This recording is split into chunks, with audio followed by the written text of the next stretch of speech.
Ron is connected.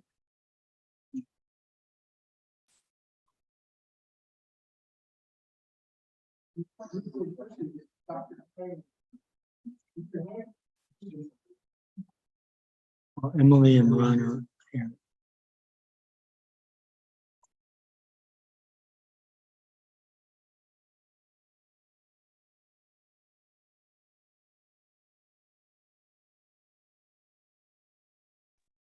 Good evening, Ron.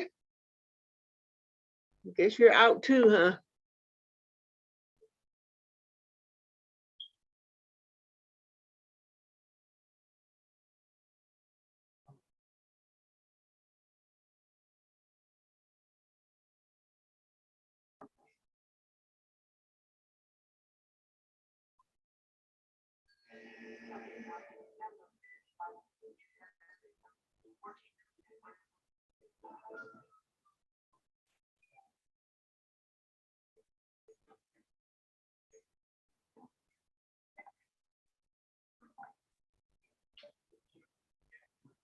How about there? Can you hear now?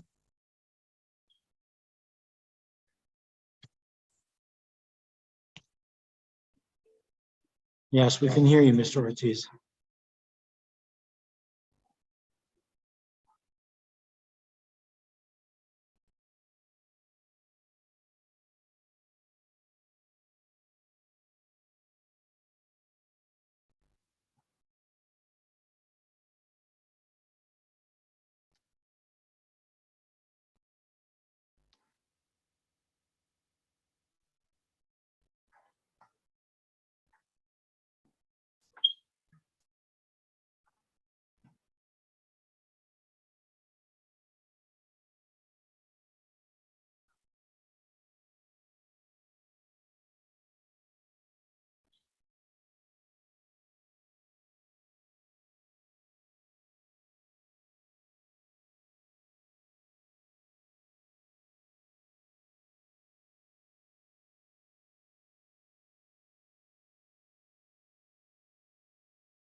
No Dr. Guy yet?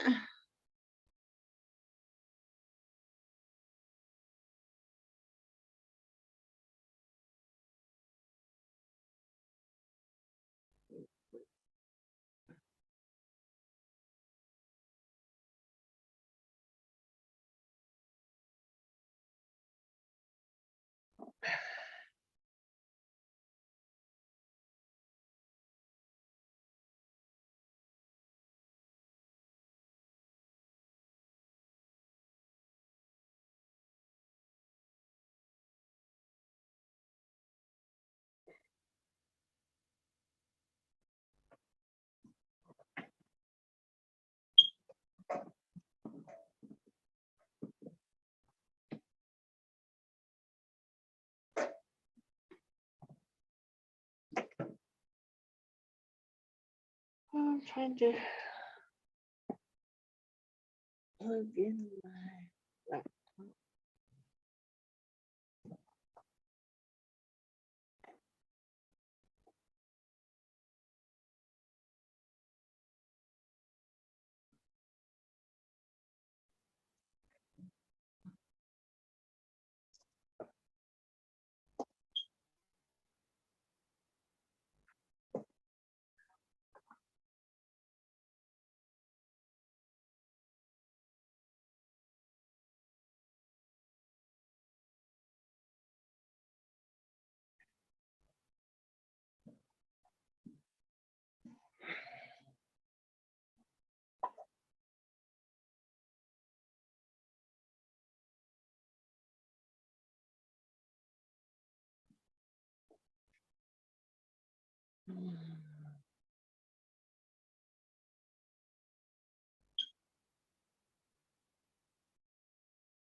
Okay.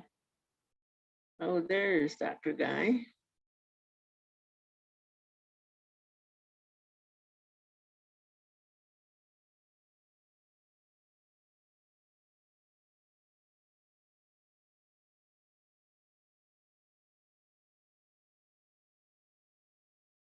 As soon as I get on.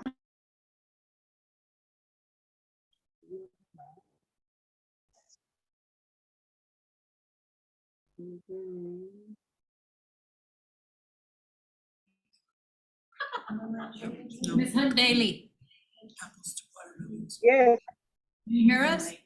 yes, yes, I can hear you. Can you hear me? We do.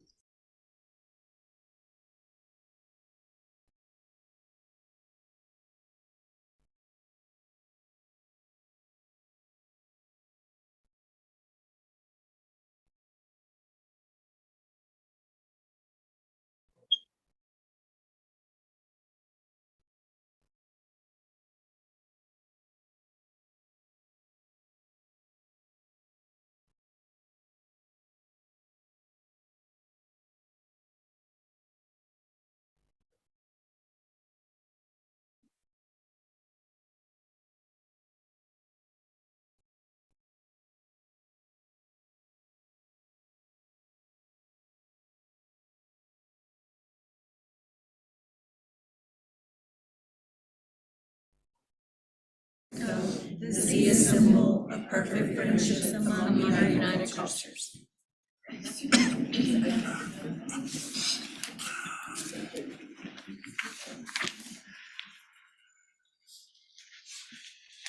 Good evening. Looks like blue water. Fantastic. And whoever else. Roll call, please.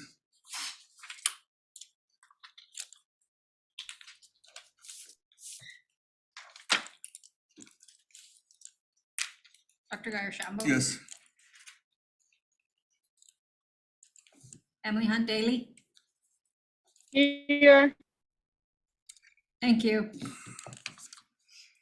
Robert Hayes. Richard Jones. Ron Ortiz.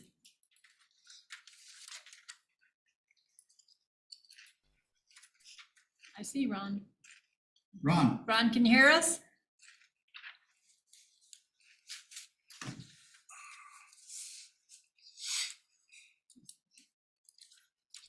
think he's watching.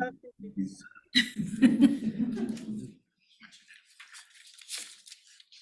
Maybe he just unmuted. Or no, I don't think he was muted. He doesn't.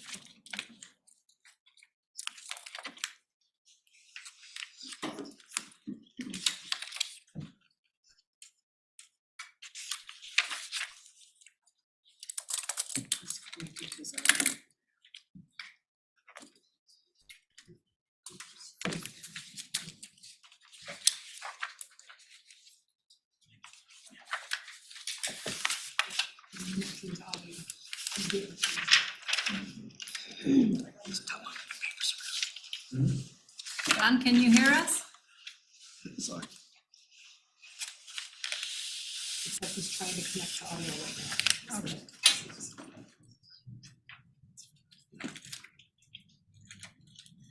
This is our therapy. Oh, no, that's not.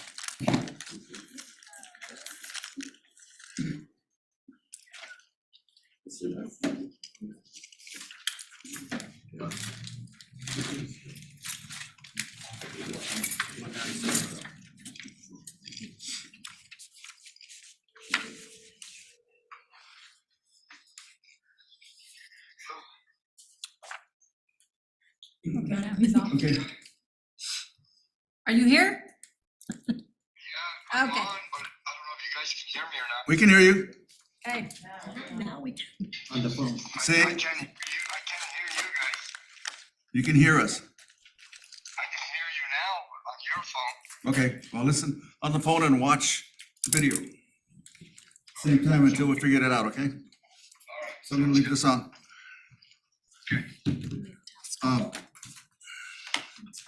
There's a quorum. We have myself, Emily, Ron Ortiz, my expectation.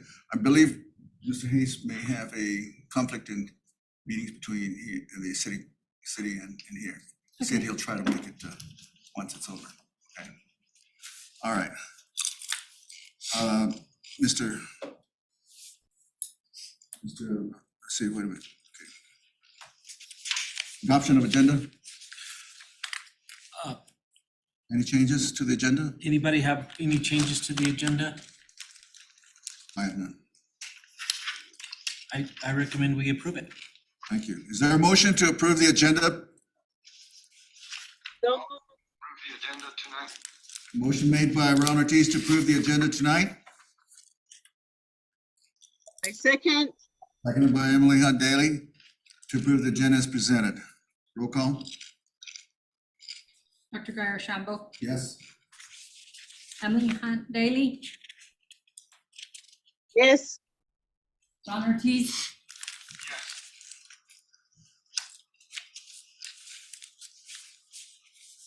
Motion carries. Adoption of minutes. Are there any changes to the minutes? We're gonna give you guys to take a peek at the minutes for a second, see if there's any concerns you have.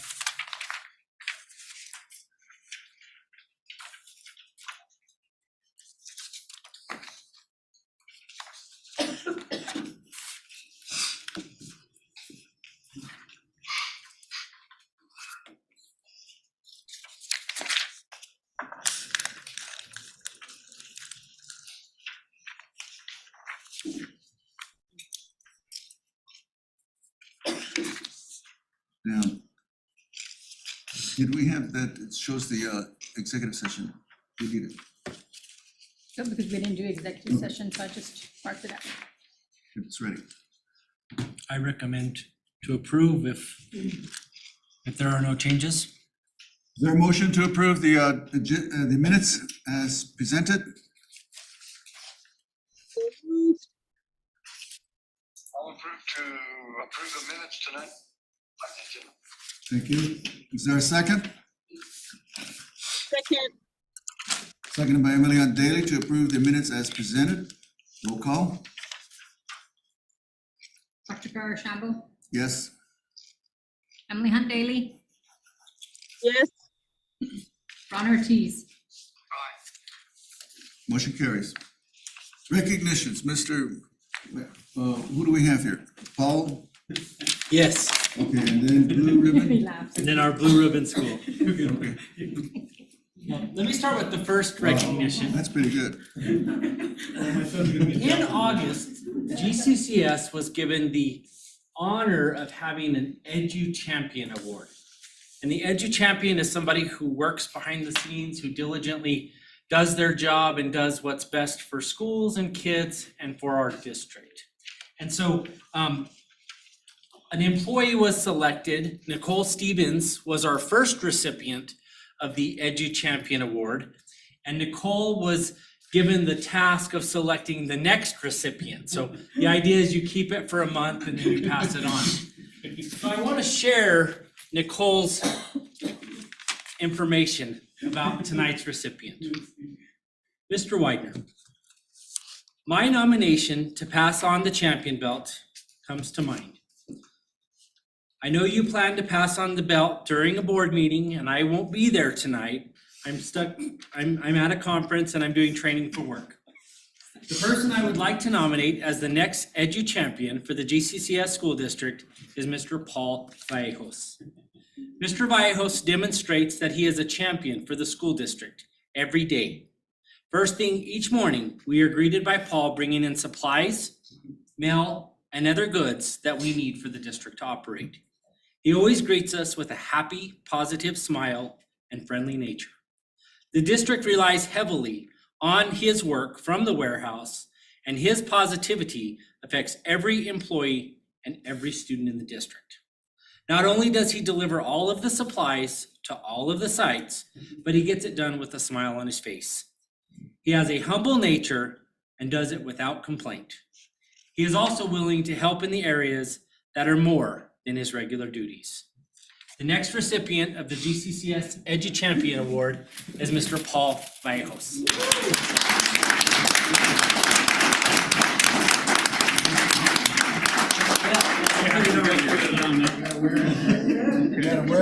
Buckle that. Well, that's gonna be cool. And then admire that belt. I saw it hanging on her office window there. I asked her about it. What's his belt about? You gotta wear that when you're making deliveries. Oh, okay. I appreciate it. Yeah. Thank you, Ron. Thank you, Paul. Lisa. Yeah. Thank you. Thank you, Paul.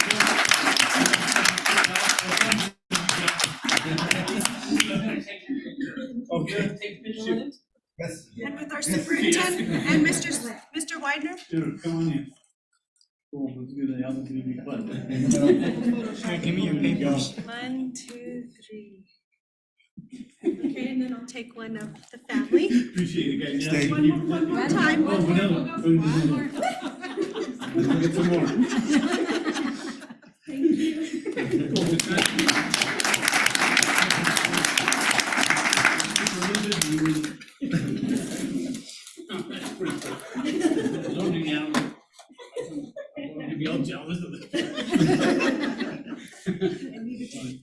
That's amazing. Please don't take a picture. Still posing.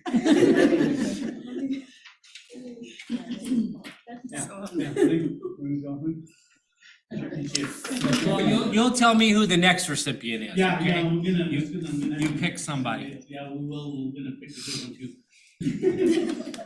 You'll keep it for a while though. Yeah, I'm gonna, it's gonna be in my band, maybe in somewhere there. Put it on the mirror. On the grill. On the grill. The next recipient. Yeah, the mayor, yeah, I'm not gonna be able to see out. It'll be fun. Well, that's great. We congratulate you. The board is very appreciative of the effort that you make. Because without you, guess what? Things wouldn't happen. Yeah, no, yeah, it's fun. Appreciate it, Rebecca. Yeah, the belt would have got delivered if I wasn't here. I don't know where it came from, but Yeah. Well, we thank you very much. I appreciate it, yeah, thank you. Board members, any comments? Ron, Emily? I just want to thank Paul for being a great employee.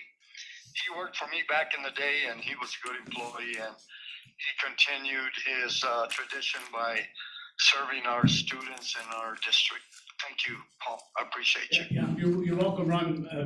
I'm the way I am because of Ron. He was one of my first bosses, and yeah, he was a good man. Way to Yeah, go. we had worked with Ron, and we had a lot of fun. Fantastic. We appreciate that. Thank you. Okay. All right, thank you very much. You can stay for the rest of the meeting. I'm gonna just see what's next, and then I'm gonna. I got my son waiting for us. We're gonna have dinner. Okay, have dinner. Okay, all right, appreciate it.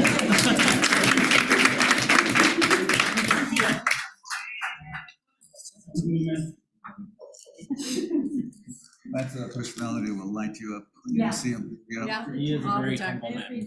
Really fantastic. We have the honor, and you can do that. Yes. Blue Water again. So tonight on the calendar was the night that Blue Water was going to be presenting their information, talking about their school year. And we got record that they are still a blue ribbon school. And what that means is nationally, the best schools in the nation are recognized. And for the great job that they do, their data with students, their impact on the community, their impact on education. Blue Water Elementary School has been a blue ribbon school since 2009. And so they have kept that designation for 14 years. And so tonight we want to recognize Blue Water. They're going to be presenting their data in just a little bit, but tonight we want to recognize them and celebrate that they're still year 14 of being a blue ribbon school. Congratulations, Blue Water Elementary. Take a picture over here. Do you wanna get in the picture? Sure. I'll come Stand stand back. Stand up. You don't like school pictures.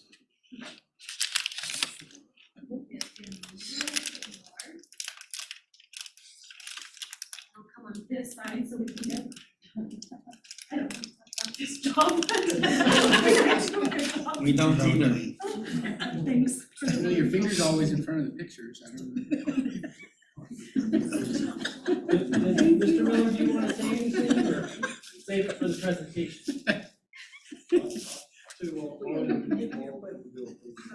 Okay.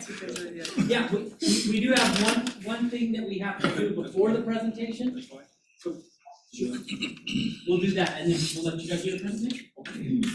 Congratulations, Blue Water, on keeping up the greatness and the tradition and for the last 14 years. Good job.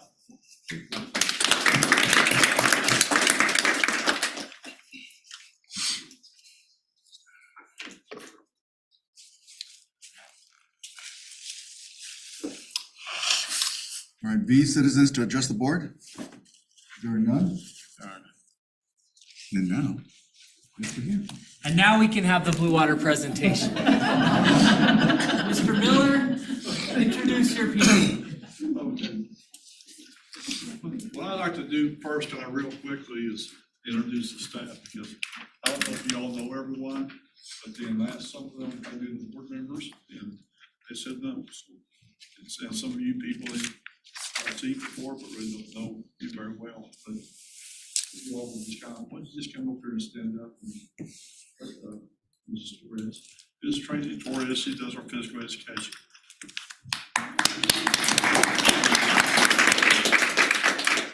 Jackie Matthews, she's our health assistant or librarian and does our celebrated reading. Tammy Boyd is our kindergarten teacher. Instructional coach. Darren Simpson, he's our 6th grade math teacher. Brad Belvin is our 5th grade ELA teacher. Mrs. Aragon is our 4th grade teacher. Darren Hootervall is our 3rd grade teacher. Music teacher. I don't know what the name is either. Yay, Simpkins. Yeah, good. Then we have Kelsey Spencer as our educational assistant to Myra Garcia, who's our first and second grade teacher. And then Bernice Mariano is our Title VI person. She works with our Native American students. Then we have Lily Cornejo is our art teacher. Francisco Bennett is our custodian person. And we've had some people say they walk into our school, it's one of the cleanest schools that they've seen. And things, even though it's an old building. Al Pruitt, he's our special ed teacher. Kevin Hoisington is he's a student teacher for helping Mrs. Boyd, does an excellent job. So I can tell stories about all of them, but I want to tell just one or two about Mr. Simpson's. The first one is, I was in his math class, he had a student get upset one day. He asked him if he said, have you figured out what you did wrong with your problems? And the young man said, yes, I did. So he needed to go down and wash his face in the restroom. So he went down, and I went down to check on him after a few minutes. And as he came out, he was a fifth grader at the time, said, no, Mr. Simpson just don't get it. I said, what does he not get? He goes, I wasn't mad and upset I missed a problem. I was mad and upset because I let him down. You know, and I'll tell you what, all these teachers right here have my utmost respect. They are excellent. Mrs. Aragon took a fourth grade class that was a lot of trouble. And in 2 weeks, she had them straightened out where they had their nose in a book and they were learning. You know, that's kind of rare. I can say things about every one of them. And this is, I've had great staffs before, but I really think that this one right here is probably the best one. You know, as far as you walk in that school, kids are quiet. You walk with the classroom, they got their nose in a book, and they're on task. They're learning things. So anyway, so I respect them all, and they're really a great bunch of people. So y'all have a seat.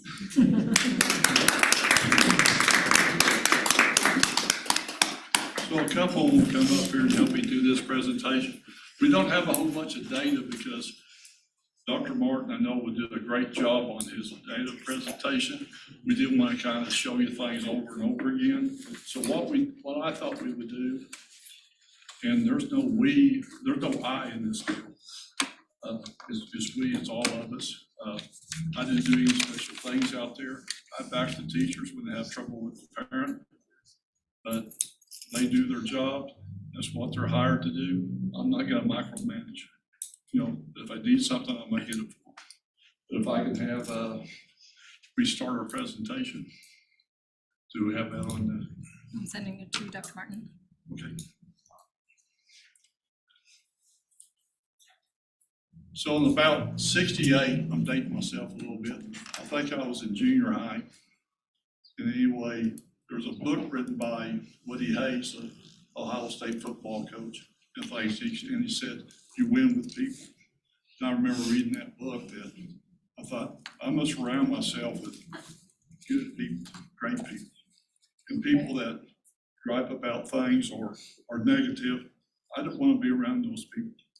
I want to be around positive people. So anyway, do we have that yet? So small, it looks like.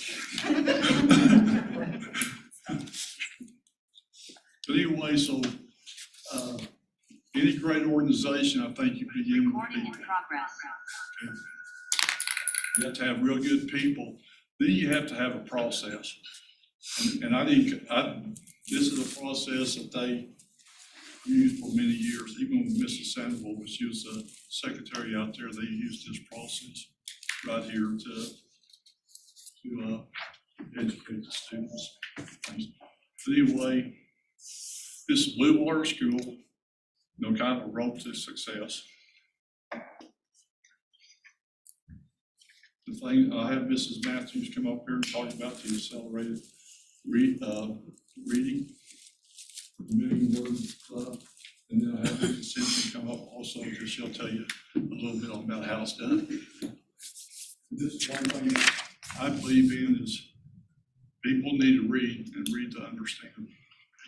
So I've been in the librarian at Blue Water, this is my 20th year. And when I got there, I'm not sure we were using accelerated reading. I don't think we were, but shortly after, I think we started it. So I had these kids that were reading like crazy, and some of them were reading over 1 million words. So we started the 1 Million Word Club. One year we had 20 students in that club. One year we had a young man that had 7 million words. Right now I have 3 students in the building that are at 500,000. I've got 2 4th graders and 1 5th grader at 500,000.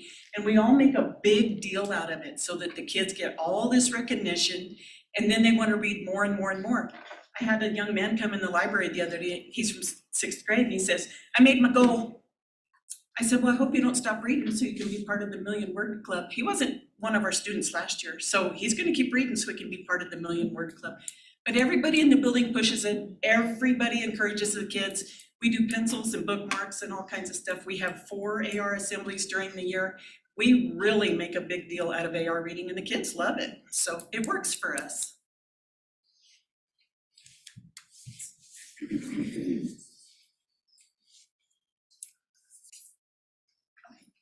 And then, of course, we want to know if AR works as far as the NMASA.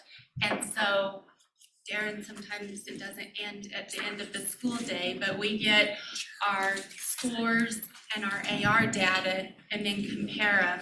And so first, Mrs. Boyd, Mrs. Spencer, and Ms. Garcia get the kids going on AR. So they teach them to read and they get them in the AR program and independently reading. And so Mrs. Boyd shared with me, and it's in your package, she shared with me a copy of the reading readiness chart that she uses, and then also Ms. Garcia needs to use it. They use it to determine when students are ready to begin reading independently in the AR program. And so there's a set rule for the younger students to be ready to start AR, and that's, it's got Ms. Boyd's handwriting on it, it's a few pages back. And then school-wide, we incentivize AR and make a huge deal out of it. And within our classrooms, we use the Pizza Hut Book It certificates so that the kids who are earning their AR goal, they get awarded regularly. So we do it at like 25%, 50%. There's treats, prizes, and they just love to be recognized in front of their peers. But this year, we would love to use the Land of Enchantment books because not only are they AR, they are reading books that they can then vote on at the end of the year, and the authors of these books are actually recognized and awarded by the state of New Mexico. It's been around since 1981, and I came from Artesia, and we used it district-wide, and so when I came here, I thought, I'm gonna buy the books with my own money this year, and for our list, which is 3rd, 4th, and 5th, it was about $200. Thank you, Mr. Widener. We used our money from you to purchase these books. So we're gonna have the lizard list, the coyote list, and the roadrunner list, and that'll cover all of our grade levels. So we're gonna use that also. But if you have the notes, or if you flip to more notes, we compared with the data Dr. Martin sent from AR with our NMASA scores. We looked at how effective AR is. 100% of our students who scored advanced in ELA also earned their AR goals every time. And then I looked at math. There was only one student who did not score proficient in math. The student was just a few points away. She was nearing proficient. And so it carries over to math because they can read well. 83% of our students who scored proficient also met 100% of their AR goals. Of the students who scored nearing proficient or novice, only 30% of that group earned their AR goals.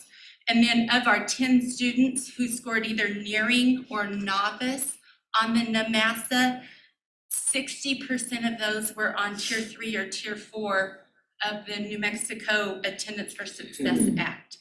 So according to those numbers, so that tells us that reading is important and the students who are at school read with us. And then the 3 students who earned their AR goal but did not score proficient, if you average how far away they were from scoring proficient, less than 10 points away from earning that proficient score. And so that's how we use the data to look at our AR program. And then I attached some information about the Land of Enchantment Book Award. It's from, the New Mexico Literary Association, and they get together with the Library Association, and they put books on the list. And then the kindergarten through second reads from one list, 3 through 5 reads from another, and 6 through 8 has another list. So we used our $200 to buy the books, and we're awaiting them to come in, because I know the business office has to go through the business office. So we turned in our orders in August, and I know Miss Viv, our secretary, said that we were being worked on right then. And then the students who meet the voting requirements set forth by the Land of Enchantment Award Committee, those students get to vote on their favorite book from the list. Adults don't get to vote. So the students vote in May, and we're gonna have like an ice cream sundae party for the students that earn the right to vote. And then the authors of the winning books actually receive like a nambe platter that's engraved from the state of New Mexico. And the author of Skeleton Creek, by the name of Patrick Carmen, he said that is his most favorite award ever. He didn't even win. He was on the short list, got a nambe platter. He loved it the most because the kids voted for it. And so I included that information, Ms. Boyd's chart. And then I've got the voting information from the Land of Enchantment Book Award website, along with this year's nominees for each of the lists, and then past winners from the Land of Enchantment Book Awards. And if teachers are ever wondering, gosh, I need to read a novel with my students, this is where to choose those novels based on grade level. So that's how we use our AR to not only driving classroom instruction, but to prepare our students for the NMASA, because that is the only game that all the kids in the state play the same way. And so we put a lot of stress on the NMASA. So that's our data.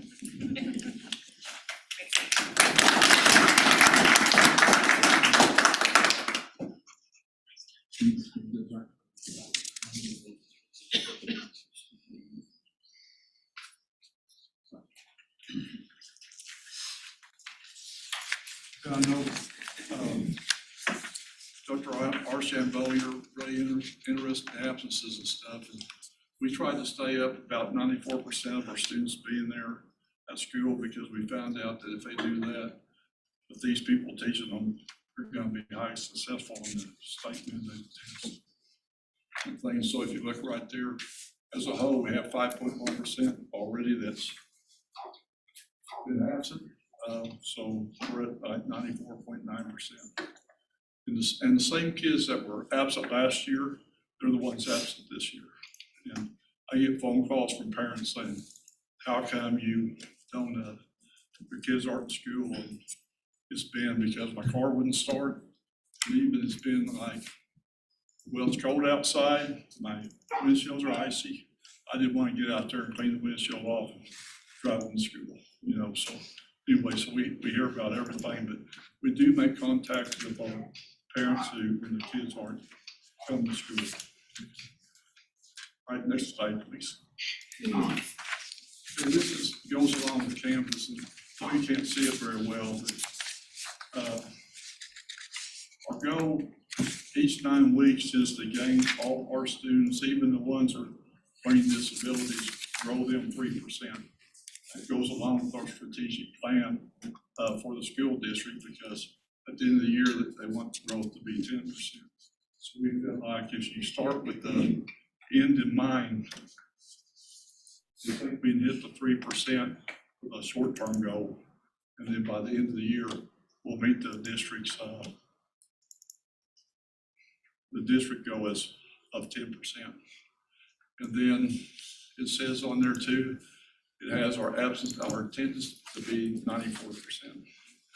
And then the rest of it is what the state requires on Canvas for lesson plans, and have the staff have all their paperwork done and kind of ducks in a row. which, these teachers do, you know, some of them are immaculate. Okay, all right, next slide, please. We've gone down. We're kind of out of sequence. We got out of sequence a little bit. I want to introduce someone too, is like, Garcia back here in the back. She'll stand up again.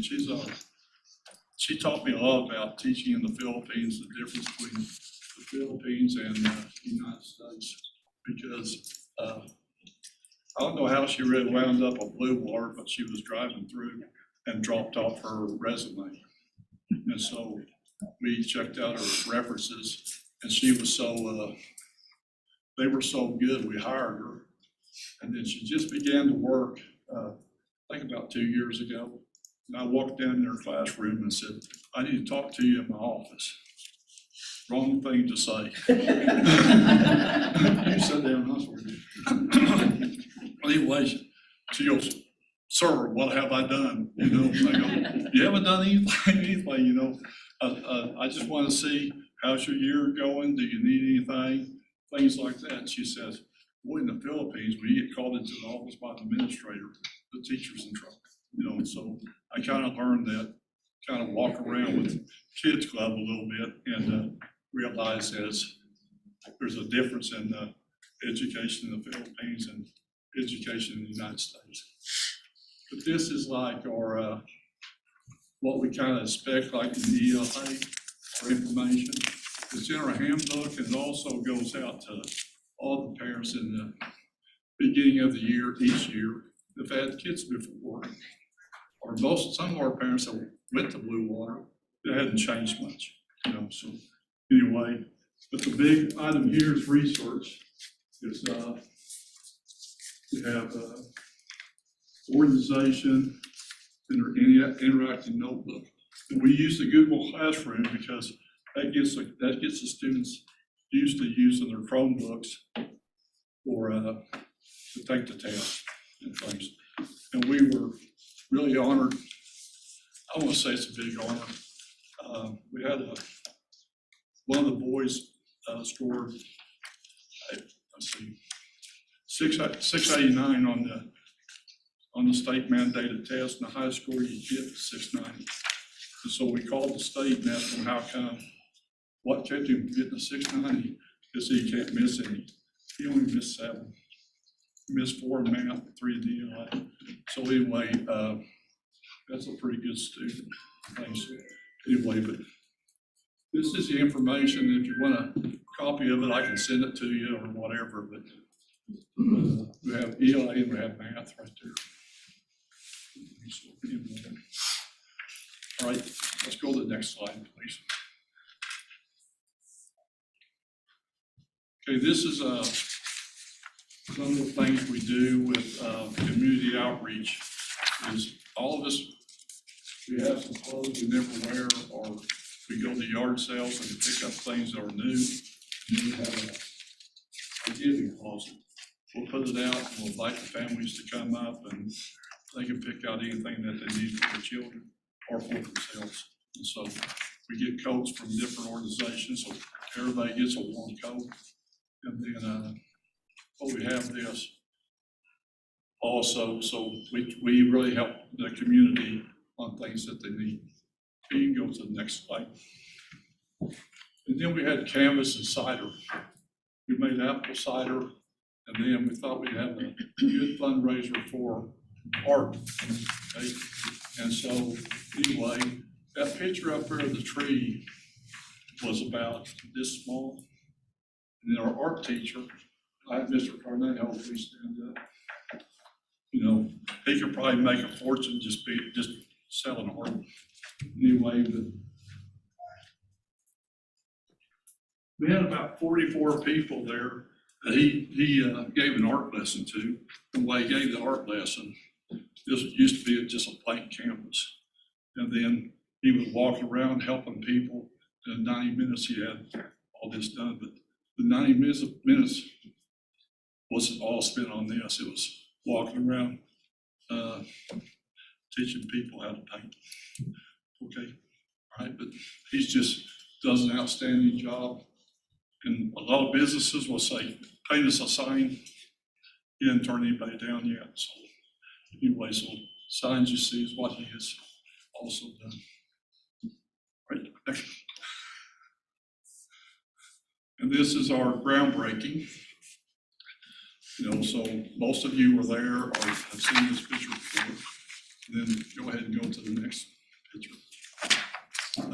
That's the beginning. They hauled in a lot of dirt to build up our foundation for our school.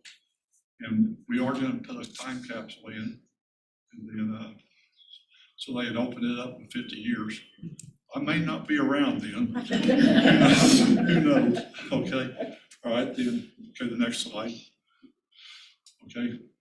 There are those men right there by the cement box. They're not higher than that. They're about twice their size. So they really made some progress this week. And then I think the next picture, I think maybe that. That's a picture that's going to go in the time capsule. And that's all students that may be the last group to be in the old building. You know, so anyway, so we're going to have some fun doing that and things. But anyway, but thank you, Superintendent Wagner, board members, department chairs. It's always a pleasure to get up in front of you and talk to you. All right. Have a great evening. Thank you.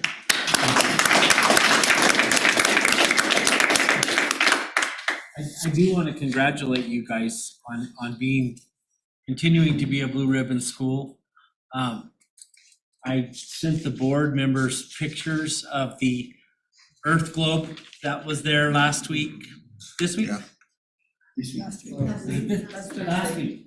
Yeah, my weeks are running into each other, but that was a really neat experience that you guys provided for your kids as well as the kids at San Rafael. And so you guys are doing great things, and I'm excited about your books. You guys know I like books, so when you get them, I'll have to come check them out and see what you've got. So thank you guys. You do a great job. Mr. Wagner, Emily would like to say something. Emily?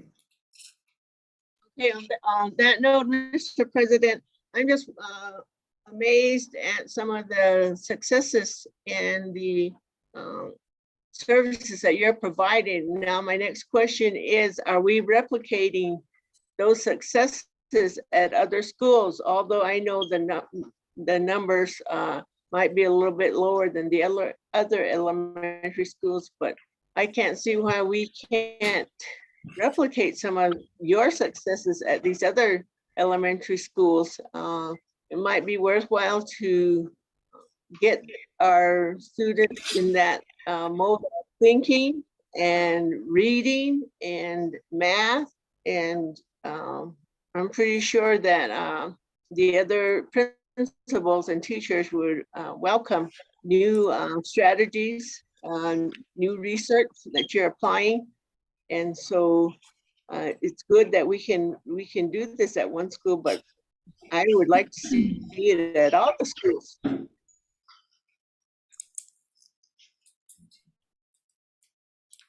So Mr. Wagner, Ms. Jones, can we get that some of those programs implemented at the other elementary schools and see if we can have the same successes they have?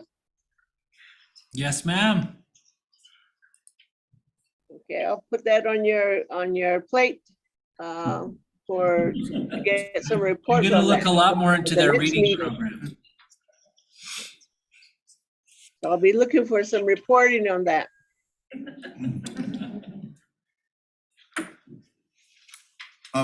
Could I ask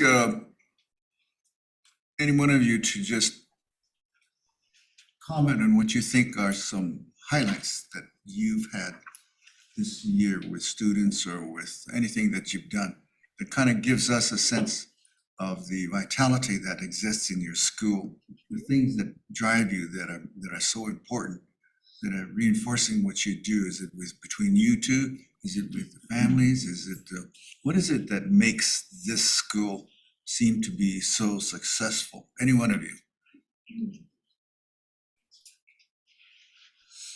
Culture, one of them.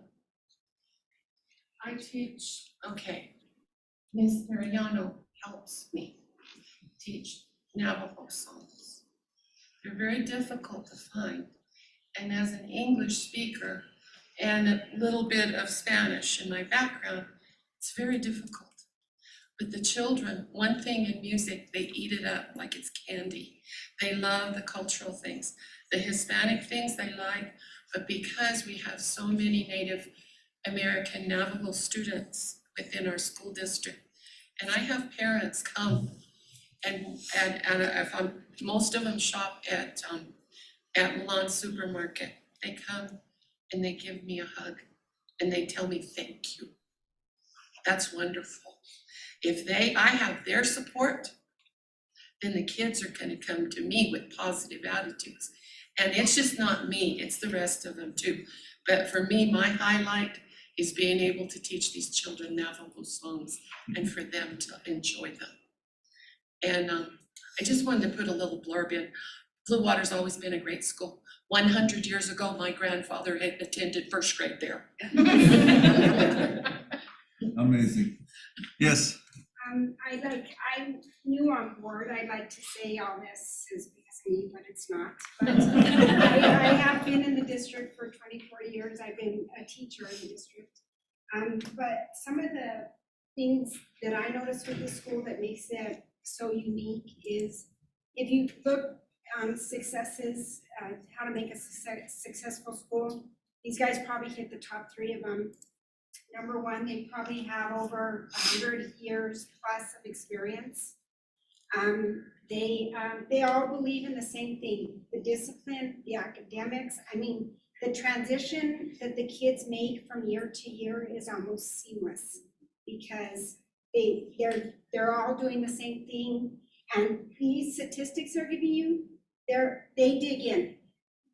When I with Jolie and Darren, I'm so intimidated. They're like, they dig in. They're truly looking at this data. They're truly letting it drive what they do. And the small school, that's a plus. I've been at Mount Taylor for 23 years, and I taught 20 plus students every year.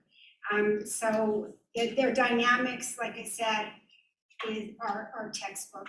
So I believe that has a lot to do with the success of the school. interesting. Any others? One thing I say is showing up and being a positive in their lives, because sometimes the kids don't have it at home, and then encouraging them. Because what I do is I don't let them, my naughty word in class is I can't.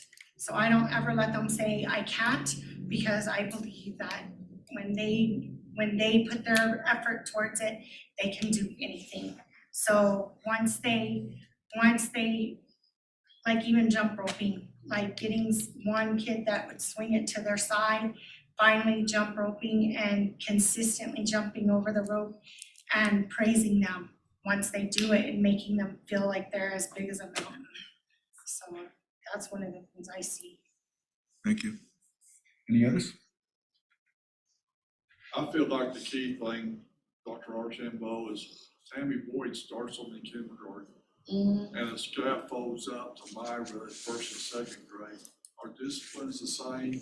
We want the kids to act the same all the way through, and it just goes from kindergarten, 1, 2, 3, 4, 5, 6. And we had a couple of teachers that were good teachers, really good teachers, but they didn't have the rigor. They really didn't have the discipline on the students and the respect of the students to make them really do the work. And then what really happened to turn the whole thing around where we're doing a lot better than before is they kind of decided that they would like to go work somewhere else. And then we look for people to fill that void, that rigor and that discipline. We are Mrs. Peterball and Mrs. Erger. That just strengthened our lower levels on the basics of educating the students. And it's just like, as long as they stay there, they're gonna be highly successful. So I think that's what it is more than anything else. So, and then parents, they expect the students to get a good foundation for education, like Mrs. Spencer here. And there's pressure on the teachers to get that done. So it's really communicated out to the public and the families, and it's the expectations, you know. And I really thought that Gay Simpkins was a student. I forgot that she was a teacher. Oh dear, okay. Well, then that's a compliment. Ms. Simpkins, when you guys perform the Navajo music, I would love, would you invite me out there? Sure. I would love to come It's for that. we have it the Thursday, the 21st? Yeah. The 21st, and we have, we start about 9 o'clock, 8:30. We usually start at 8:30, 8:30, and we have our program, and usually our PE teacher joins us with dance too. 8:30 in the morning? Yeah, 8:30 in the morning, and then we usually last until almost noon. December 21st. December 21st. Oh, Yeah, okay. you said, yeah, we do Christmas, yeah. I'll be there. Okay, Thank you. Thank you. Well, thank you, Blue Water. I think it was a very compelling presentation that describes in very succinctly what it is that you are about. I can tell just from your attentiveness that you are focused extremely on those basic things that he had just mentioned. And I know one of the things that is critical is, are the students engaged? And do you get them engaged right away at the beginning? I saw you have to do some bell work. And so that's critical. That gets them started right off the bat. And all of the things that I see here is just a reflection of the great professionalism that we see within your staff. And congratulations for all of you. Thank you very much.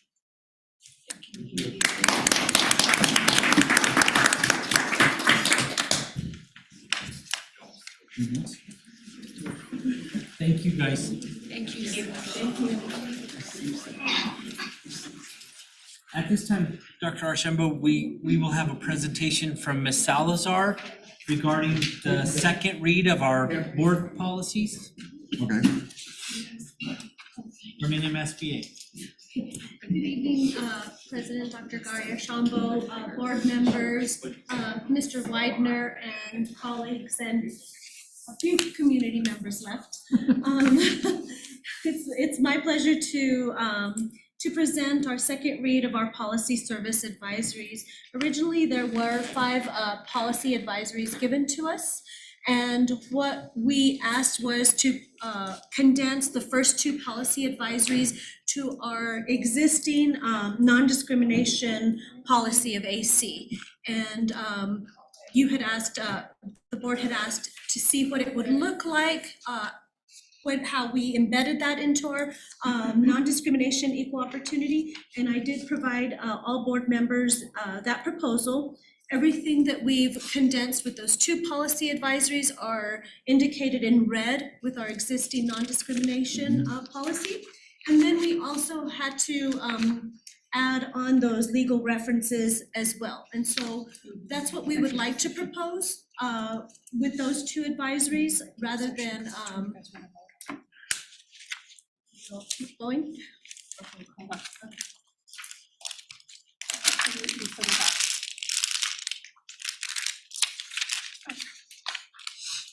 Okay, thank you. And so rather than adding 2 additional policies to our makeup policies, we really just wanted to condense those 2 advisories into our existing advisories.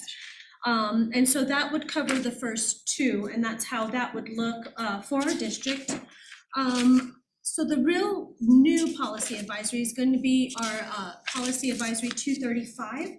And what that advisory or that policy advisory is to declare our school board election to become a holiday. And so that's something that we would like to take into consideration. And the provision effective date is January 1st, 2024. And it is a new policy, and it's issued to comply with statutory amendments. Thank you. Our 236 advisory, it is related to our food services. And so this is Senate Bill 4, changes the name of the original act to the Healthy, Hungry, Free Student Bill of Rights Act, and amends to act to ensure free, healthy school meals are for all students, and prescribes duties of the school districts and public education department. And so it is an amended policy, and if you look at the regulation, it'll strike out the verbiage that is no longer in existing, and they would advise that we take that out. And then, of course, it adds on that students will not be charged for any lunch during our school program at no charge. So all participating school fund authorities shall offer one breakfast and one lunch at no cost to students during the school day to any student who requests a meal without consideration of the eligibility for federal funded free or reduced meal price, with a maximum of one free meal for each meal service period. And so with this policy, it's also allowing students to bring home, bring their lunch from home and be offered a free meal as well, which is it's a kind of a change of a mindset with the schools. So we're allowing those students that even though they bring lunch home from school, that they still can participate in our free lunch. Of course, in our regulation, we have to add that any student may eat in a school cafeteria at no charge. And then we had to strike out may be purchased, because that's no longer effective in this policy. And then, of course, meal prices for adults and including employees, parents, and school visitors will be posted in the cafeteria. So there will be meal prices posted for all adults that wish to purchase a lunch. And our last policy advisory, so this was a policy advisory of last year, so Senate Bill 120, it clarifies provisions for military families who anticipate moving to any attendance area, and allows a student to enroll in a school that in that attendance area prior to establishing residency. And so this is just an amended policy to comply with statutory amendments.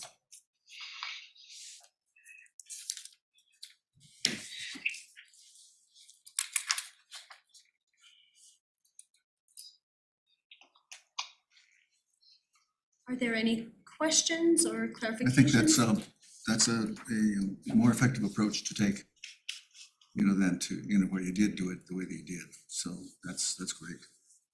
And we'll have an action item in a little bit. Thank you. Mr. President, I do have a question. I only received the first page, the non-discriminatory equal opportunity. I didn't get the other ones that she was discussing, and I'm kind of reluctant. I can't view it to vote on it. The other question I had was the 235. You talked about a day off for the voting. Does that still give us a required number of days for students to attendance if you take off for the voting day? And so what it indicates, Miss Daly, is it says effective July 1st, 2024, the school board declares that every general election and regular local election shall be a school holiday for students and staff at each public school in the district. The administration shall establish and implement plans and procedures to carry out this mandate. So it will be a holiday for all students and staff. And that's not my question. My question is number of days of attendance. The legal required days for school students to be in school if we're going to give another holiday. I'm sorry, I didn't hear that. Yeah, would you repeat that? Okay, my question is, if we schedule in another holiday for the students to be out of school, does that affect the legal requirement days that students need to be in school? Because we're scheduling another holiday.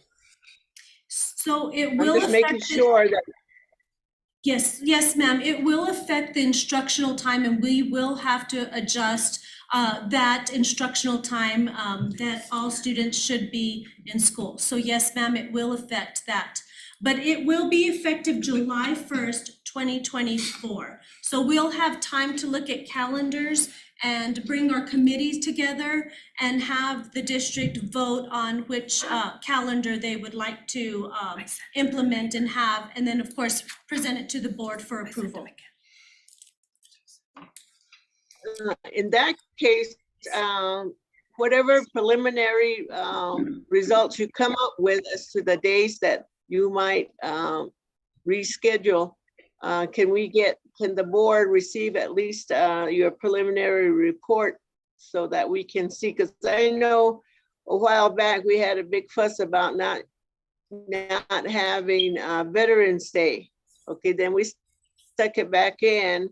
And of course, year to year goes by, snow days, other days that maybe because of emergency, but we should have something, a preliminary report on what days you're looking at, on how to adjust our calendar prior to us needing to vote on it. So if you could just get us something prior, at least a month ahead or a couple of months ahead to figure out what the school calendar is gonna look like with this extra holiday stuck in there. Yes, ma'am. So what we can do is we can provide the board the 3 calendars that we are offering to the school district prior to that, and you all can view that. But like I said, it will not reflect this school year. It will reflect 24-25 school year. But yes, ma'am, I'm sure we can take care of that request. Okay, thank you. Yes, ma'am. Okay. Miss Daly, sorry, I sent you Yeah. these documents again.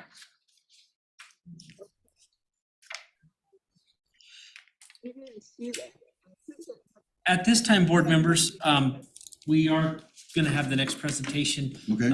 We've been talking for the last few months about our bond election and the materials that we need to put out, talking about our budget and the facilities that we're building and where the money will go if we pass the bond election. And so at this time, Mr. Maldonado is going to present that. Thank you, Mr. President, board members, Mr. Superintendent. I'm going to start with a preamble first, give you a brief budget review, and then walk into the upcoming bond election informational plan. I think it's important to understand as we go into the bond election, some of the issues that we face on a regular basis that we'll be sharing when we do make our presentations to the community. So first slide here is our operational income for August and September. As you can see, our money we get from the state equalization guarantee, the SEG, $3,336,000. We got in August, we got 2 allocations for the new out of school time activity, the USTA program, one for July and one for August.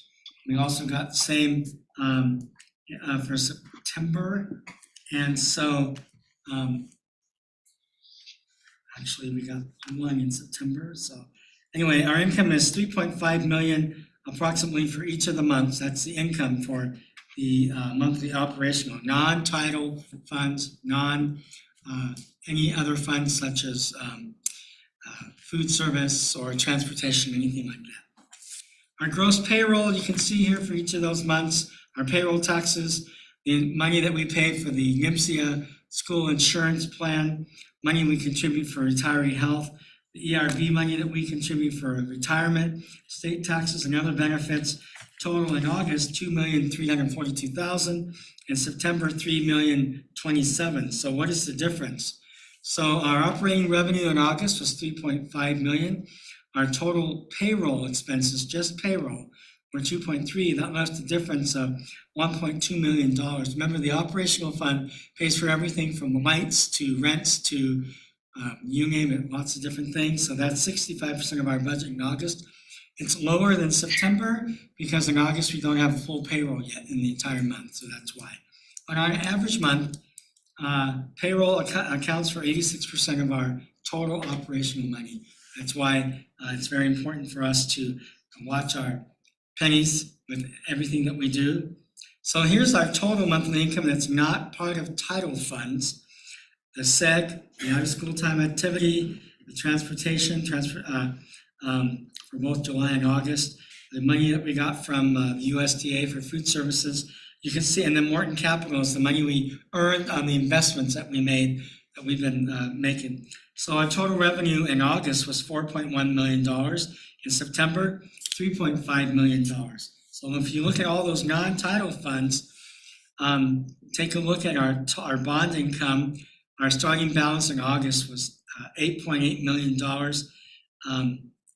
We also had tax revenue of $42,000.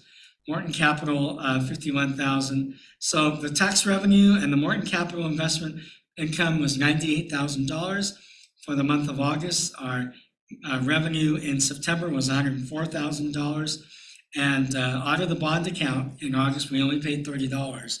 But you can see in September, we had several payments that were due. So we paid $4,226,000. So that leaves out of $8.9 million in the bond account used to pay for all of the bond expenses from 2016 all the way into 2019. It's $4.3 million, which is why it points to the importance of earning the extra income on the Morton Capital. And also then you can see that our tax revenue is pretty low. In October, the tax revenue will go up because more is collected.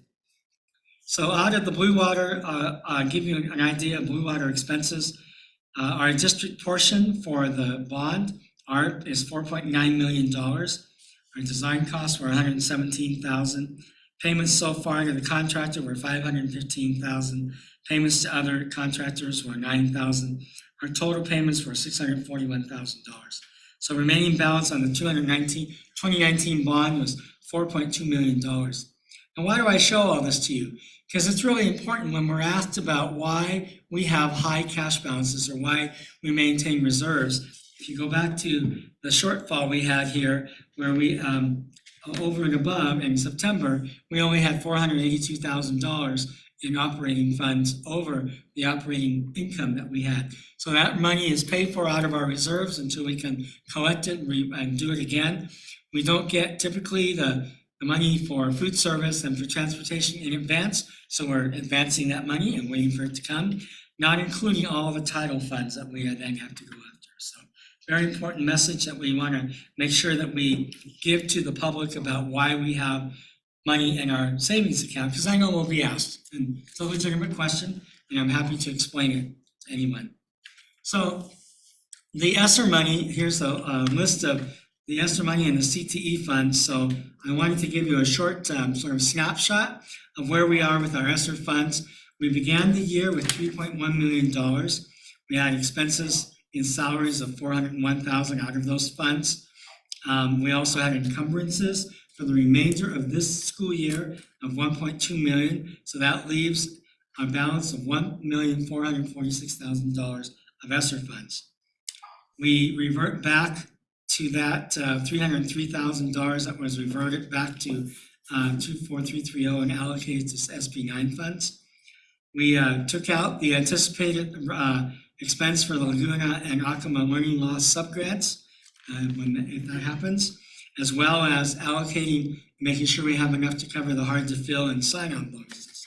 So out of the ESSER funds, out of the things that are committed, we have $700,000 left in the ESSER funds. Then we add the CTE funds, if you can see that, I won't read them all. So they total $443,000. That's a total available CTE funds of $1.1 million from other funding sources. HB 505, we had that capital outlay for CTE, pre-K, and maintenance and operations of 1.6, almost 1.7 million. So we add that back in. I took out $1 million for maintenance and operations for money that we need to repair schools with, things like that, which leaves another 692,000 back to add to CTE. Grand total, all of that, $2.5 million in CTE remaining funds with ESSER and CTE funds that I'm working with Ms. Jones and others to allocate and look at equipment, things like that. So this is money that's earmarked for specific purposes. I know I'll get the question about why are you not using this money for the buildings? It's because it's not available for those buildings. So I'm trying to anticipate pushback from folks who may not understand how things get funded. So, trying to do that. I'm open to ideas from others as well. But so here's what we're going to do for the bond election communication plan. And I'll show you the final piece that we put together in just a moment. So we're going to have, I'm proposing Thursday webinars, about 15 minutes in length, and those dates that you can see there. Newspaper ads that go in the paper that just tell people that we have an election coming up and what the information is. We can't encourage them to do anything. Promotion on Facebook, email to employees, some posters and flyers, and then online presence on the website, a one-pager explaining how bond financing works and then how we repay it. So any questions about the budget information? I'm happy to answer anything, and then I'll bring up the piece that I put together for the bond itself. Any questions, board members?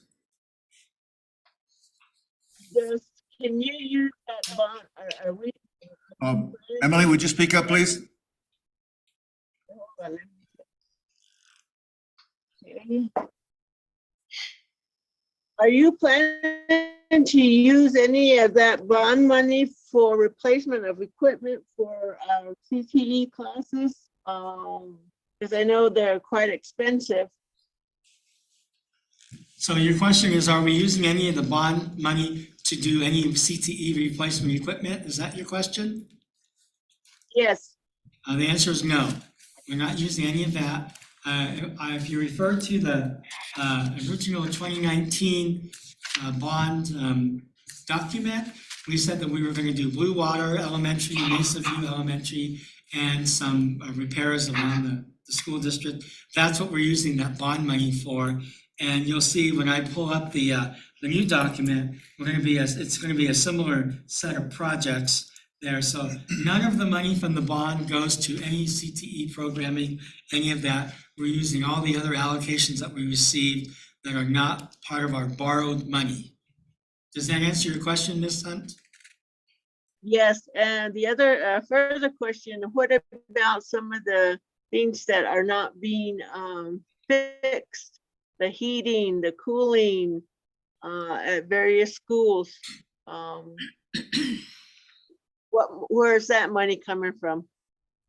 So if you remember in that budget slide that I had, that we had the allocation of $1.9 million for CTE maintenance and operation in pre-K from the PSFA. We're taking $1 million out of that money to spend on maintenance and operations. Last year, we also received 1.7 million as well for maintenance and operations. So out of that, it's almost about $3 million for repairs around the school district. We also received $900,000 this year from PSFA for safety and security. So we won't be using any of the M&O money for any cameras or any access things. We'll use the allocation for safety and security. So we're going to walk into this year with almost $3 million just in allocated funds, which doesn't mean that we can't use other sources of funds, such as SB9 money, things like that. So we, when we get through the facilities master plan, we'll have a better sense of what it needs to be repaired, and we'll be able to prioritize that way. But we have some projects on the docket right now. We sent out an invitation to bid to replace the chiller unit at Grants High School, which we plan to bring to the board on the 17th. It's an invitation to bid, so we'll take the lowest price because we spec'd it out and we give them 10 days to bid. So I think in the next couple of weeks from us, you'll be able to see more information about the repairs and improvements that we're making with that money. Does that answer your question? Did you have a question, sir? Okay. I just wanted to get to the next section. Okay. So you can see here the 23-27 project details. There's 3 of them. It's the Mesa View Elementary. Out of this particular bond, we want to allocate $10,900,000 for Mesa View. This takes up the shortfall from the 2019 bond, and then allocate $8.5 million towards Mount Taylor, and then $531,000 towards lighting upgrades and district parking lot repairs around the district. This one explains why what we're doing at Mesa View Elementary, when it was built, what the project estimated cost is, what our share is going to be, 23% of that cost, and all the different things that it will include in there. And then at the very bottom, it includes the construction, occupancy, and demolition of the old building timeframe there. So this is a piece we're going to be using. Then the other items here on Mount Taylor Elementary shows what the estimated cost. By that, we are hoping inflation and steel prices will come down enough that we meet this price point. And then lighting and upgrades, and then of course we share that's $20 million and no increase in taxes, and that the voting starts October 10th. I'm open to any questions, comments, suggestions. Board members, any other questions? I just have a question for Mr. Maldonado.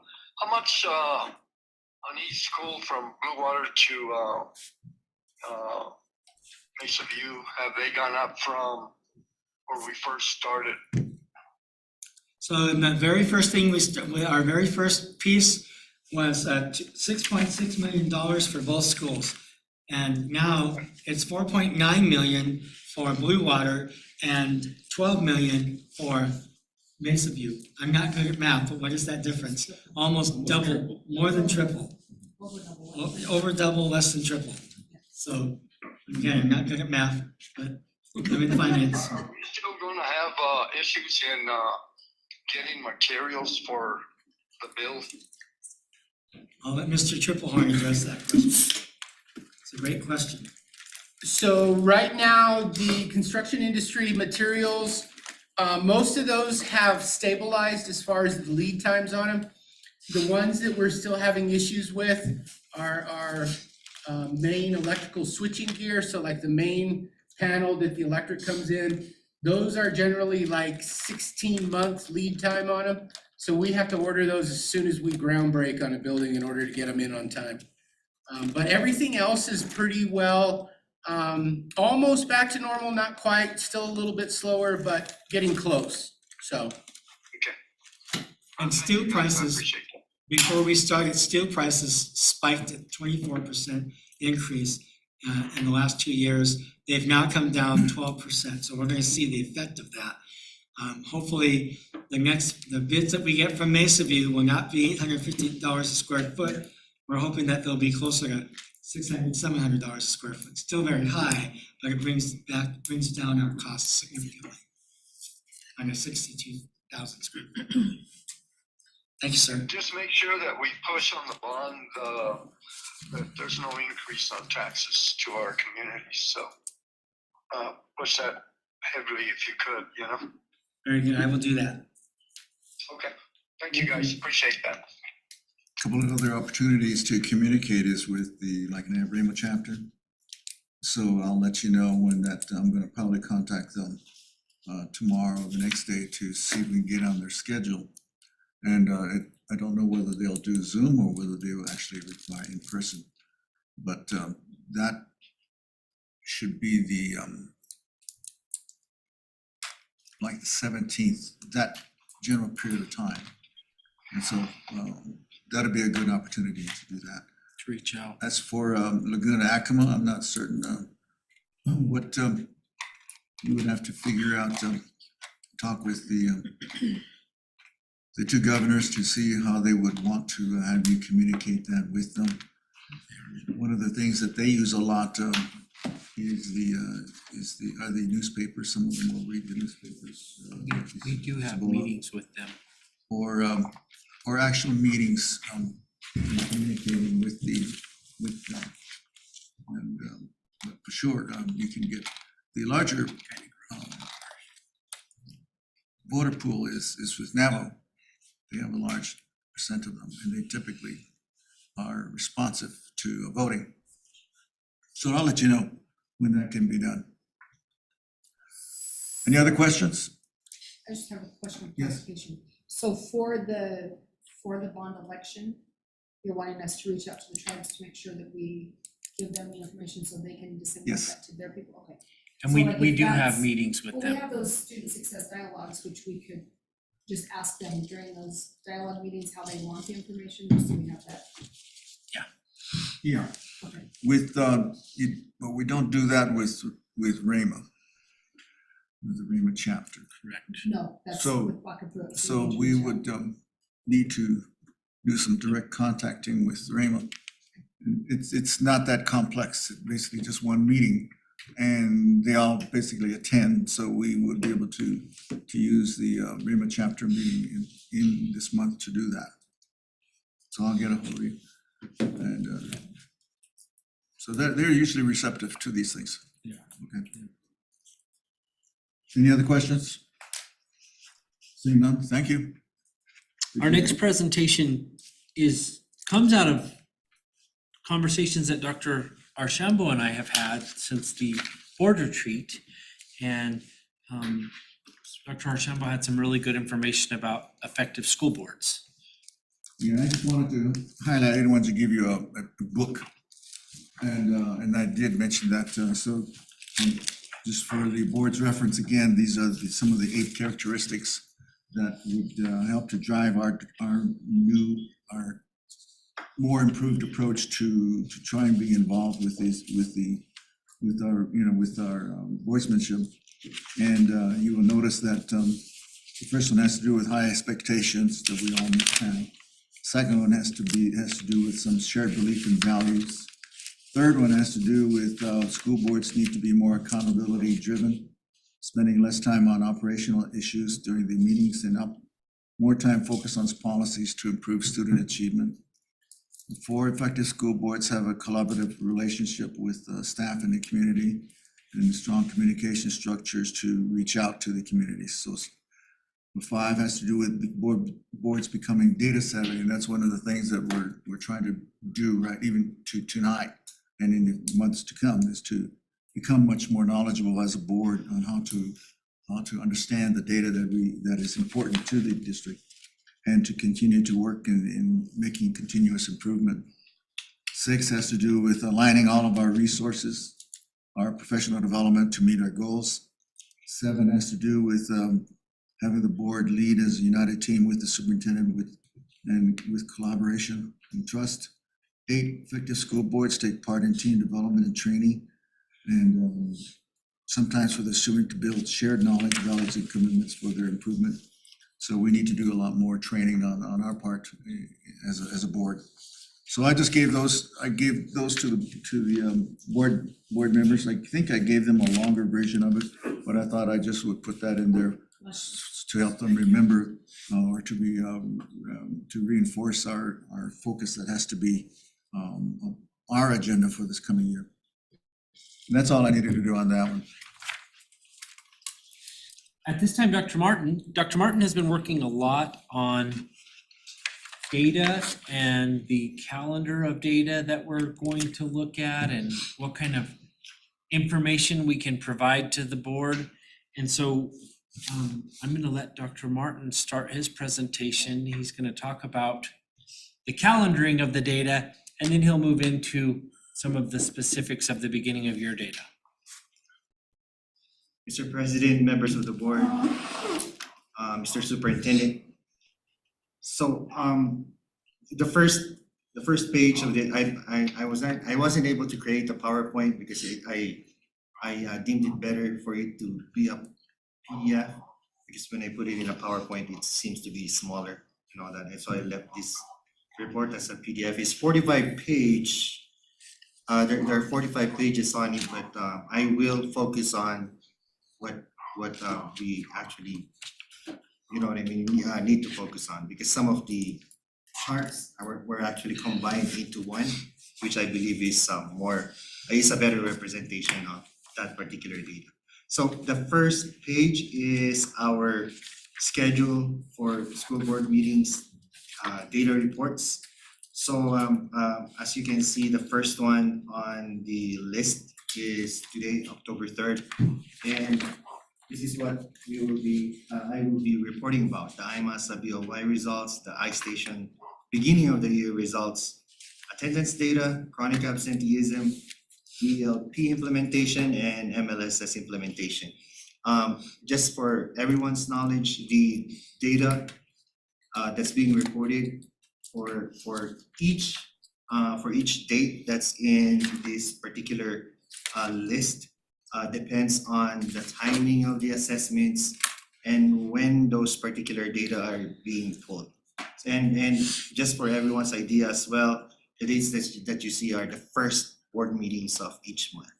That doesn't fall on any holiday. I wouldn't go through each and every one of them, but that's what the board and everyone can expect to be reported during the first board meetings of the month. The next page, so let's begin with BOY, beginning of the year data for iStation. iStation is the interim assessment, but it's Mr. Wagner, before we move on, want to make sure the other two have this information in front of them. Emily and Ron? Yeah, I got it. Okay, thanks. Okay, go ahead. Thank you, sir. iStation is the state interim assessment for grades K through 2. This first page of the iStation report shows you the reading and math assessment results district-wide. So from grades K to 2, the reading proficiency beginning of the year is 20%, and for math it's 18%. I want everyone to understand too that this is our baseline data. Beginning of the year, most of the standards have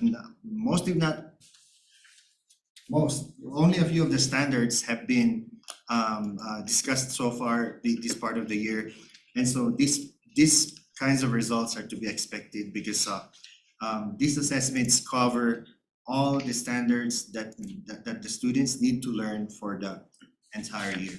So what this particular data is saying us is 20% of the reading standards have been mastered so far by grades K through 2, and 18% of the math standards have been mastered so far by grades K through 2. I will skip the next two because they're actually included in the fourth page 4 of the iStation report, where reading and math assessment results are shown for grades kinder through 2 together in one graph. So for kindergarten, as you can see, reading and math, 18% and 22%. And if you go across, you'll see first grade results, the second grade results, and the district-wide results for reading and math. So that just shows you what those results are for each one of those grade levels. Second grade right now has the lowest BOY result for grades K through 2 at iStation at 12%. And the highest one for math at this point is in kindergarten. And the highest in reading is first grade at 22%. Okay. Moving to the next slide, the next page, it shows you the reading assessment result per school site for our 7 elementary schools and the district at the end. So Blue Water is 19%, Cubero, again, this is reading, Cubero 17%, Mesa View 23%, and so on. The last the last bar graph right there is the district at 20%. The next, Mr. Dr. Martin. yes, ma'am. Did we compare this data to the same time last year to see if we had any improvement, any reduction? We've not done that comparison yet, man, but they will be different group of students is what I can say. So like, yeah, so, even but though we will be, we can pull that for you if you so wish.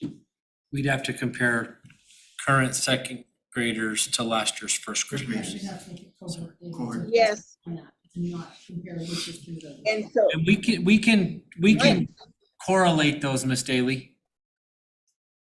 okay, because it makes no sense to give us this if we don't have anything to like mark it off of, to see if we're making any gains or we're going backwards. I know, you know, it's different from year to year, but we can at least pinpoint maybe some areas where we might concentrate on and be able to use that same data from year to year so that we know, in case somebody asks, are you improving? Are you not improving? Whatever. I'd like to see that. Yes, Miss Daly, I agree with you. We're not comparing this particular results with anything at this point. And we can do what you request of, but come middle of the year, when the students take our MOI assessment for both iStation and iMasa, then we can compare this and that result and actually find out if progress is being made by our kids. We can even do a standard, what do you call this? A standard per standard comparison of our students' performances and see if they actually gain mastery of certain standards that they have to have gained mastery on. All right, ma'am?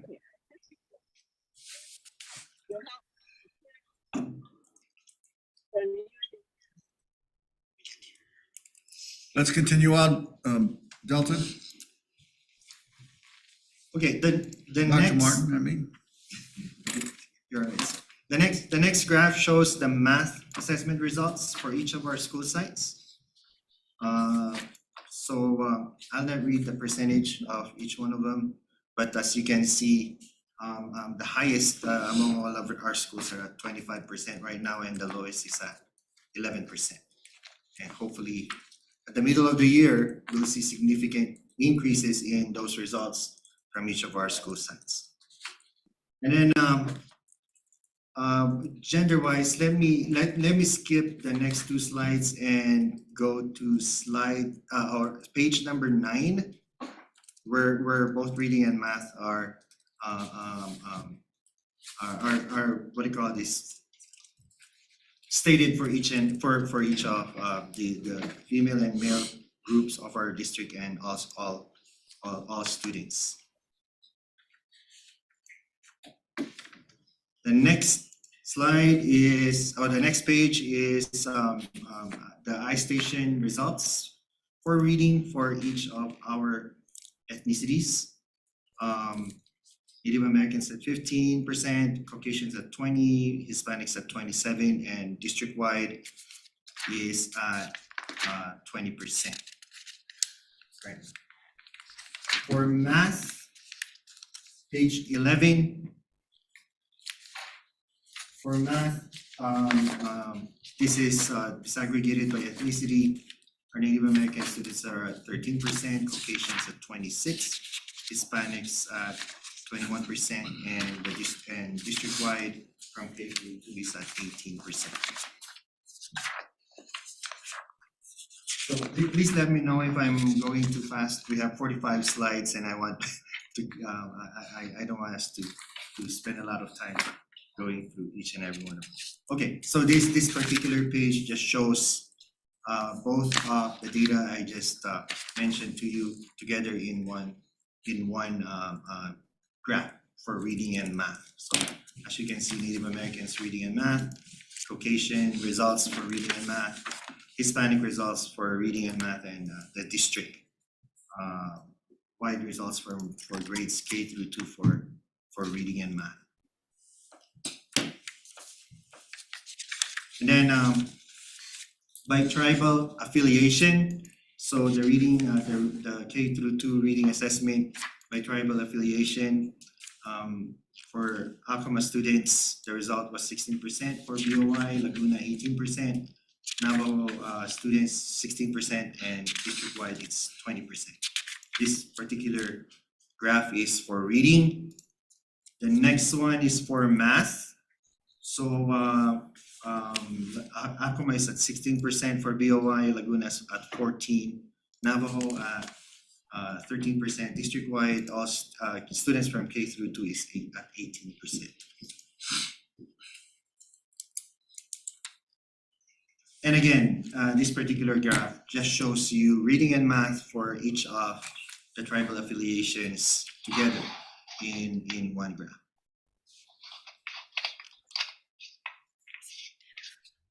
As for our students at risk, so this is the reading and math results for our students who are economically disadvantaged. As you can see, there's only a really small difference between the results of all students and our economically disadvantaged students, and that's because almost all of our kids are economically disadvantaged. Only math shows 1% difference in this particular graph. As with our SWD, students with disabilities or students with special needs, this is their result for reading and math. For reading, our SWDs have 7%, and all students grades K through 2 are at 20, and the percentages are being shown for math in this particular graph as well. Our English language learners, so for math, for reading and math. So for reading, our students scored at 20%, the EL students, and all of K through 2 students scored at 20%. And for math, our EL students scored 0%, and all students at 18%.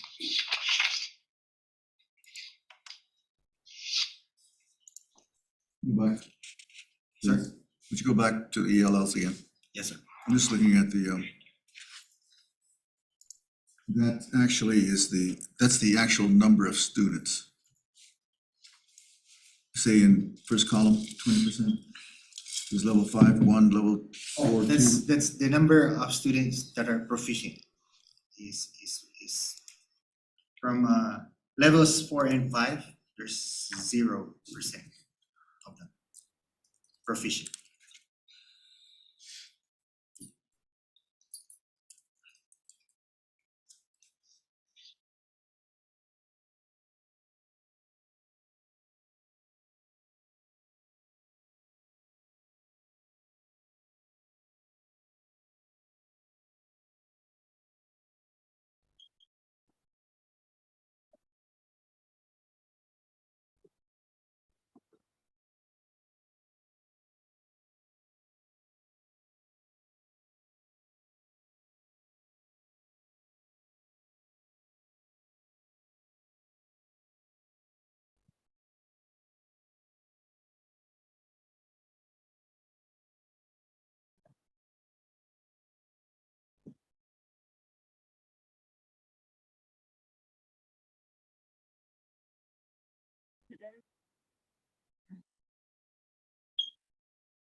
I don't hear anybody.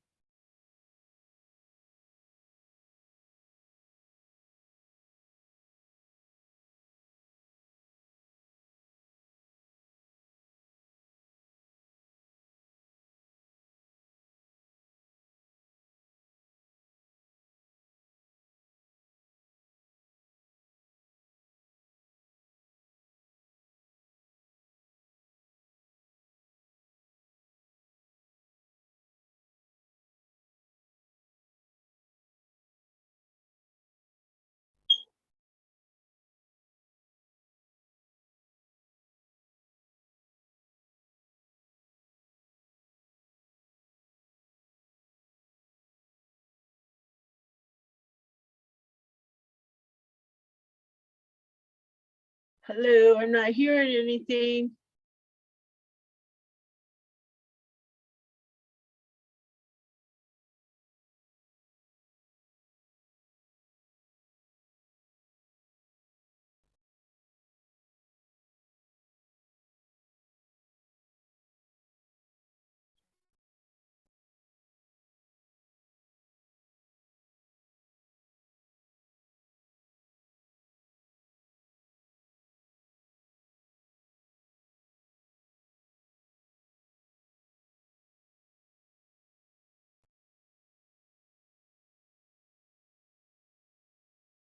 Dr. Guy, I can't hear.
I can't hear anything.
Okay, I can't hear anything. I can hear you now on the phone, but I can't hear anything on the computer. something happened on our end, okay? So Okay, they're trying to fix it. okay.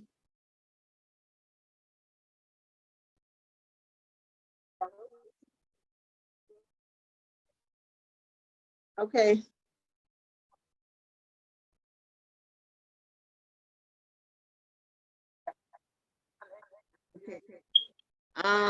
Well, that way I can hear through you until you get it fixed.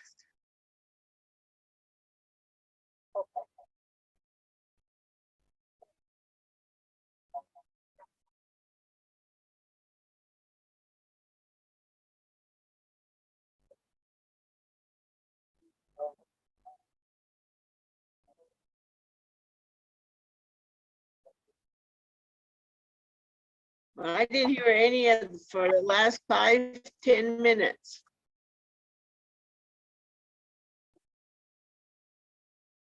So I can hear you now, Delton. Well, on the phone, yeah.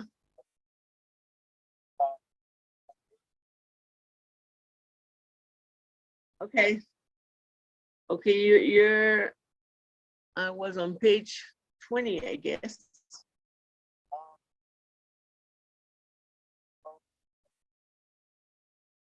Okay.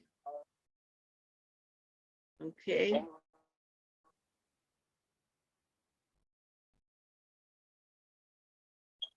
Okay, now those are the charts that I got. I didn't get any of the iStation chart. I printed the MASA, but I didn't get any of the iStation. And I checked both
attendance rates by subgroup.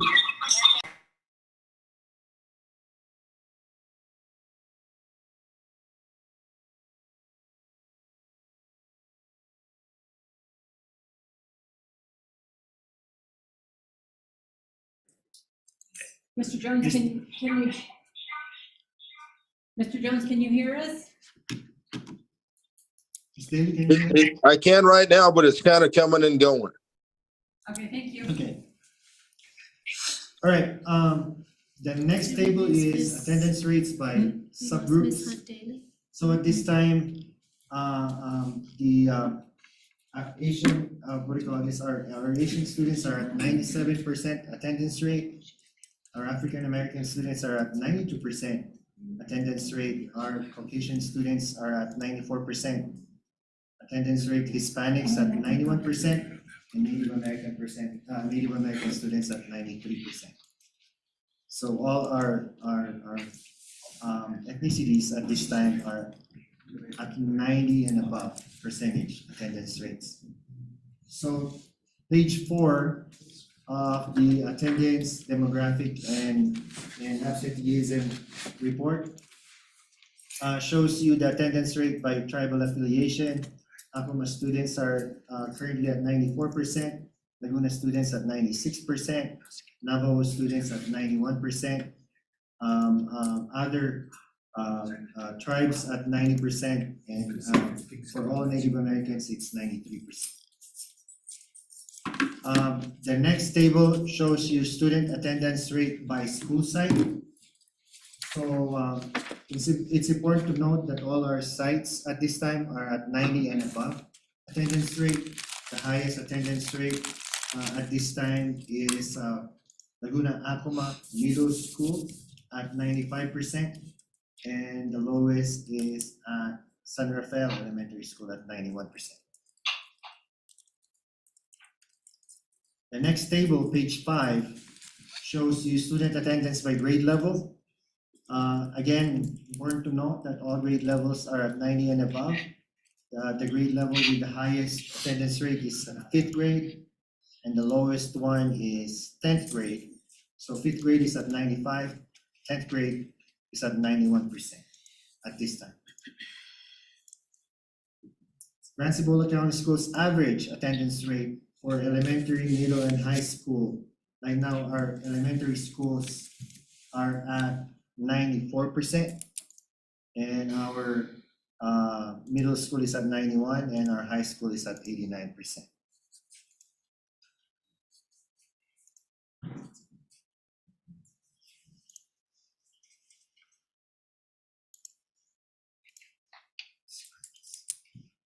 Okay.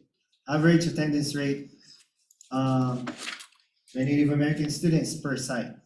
So per elementary, middle, and high, again, they're 90s and above. So elementary is at 94, middle is at 90, high school at 90% as well. Chronic absenteeism. So when we meet with the tribes, we actually include students with 10 or more absences and 20% of the number of days absent. I'm happy to report that in the past 2 student success dialogues, we have not reported any of those 2 categories as of yet. So as this table can shows you, Asians have 0% chronic absenteeism. Chronic absenteeism is if the student has 10 or more. 10% or more absent. So the Asians have 0%, African Americans have 0%, Caucasians have 0.54% at this time, Hispanics is at 0.26%, and Native Americans at 0.33%.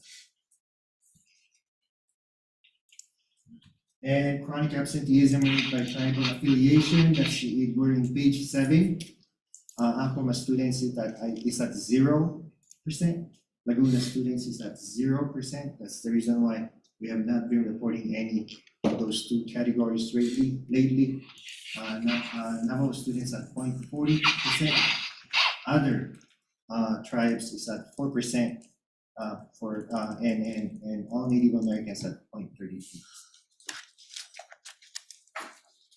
So those are attendance and absenteeism data together with our current demographics, Ms. Daly. Any questions with this particular report?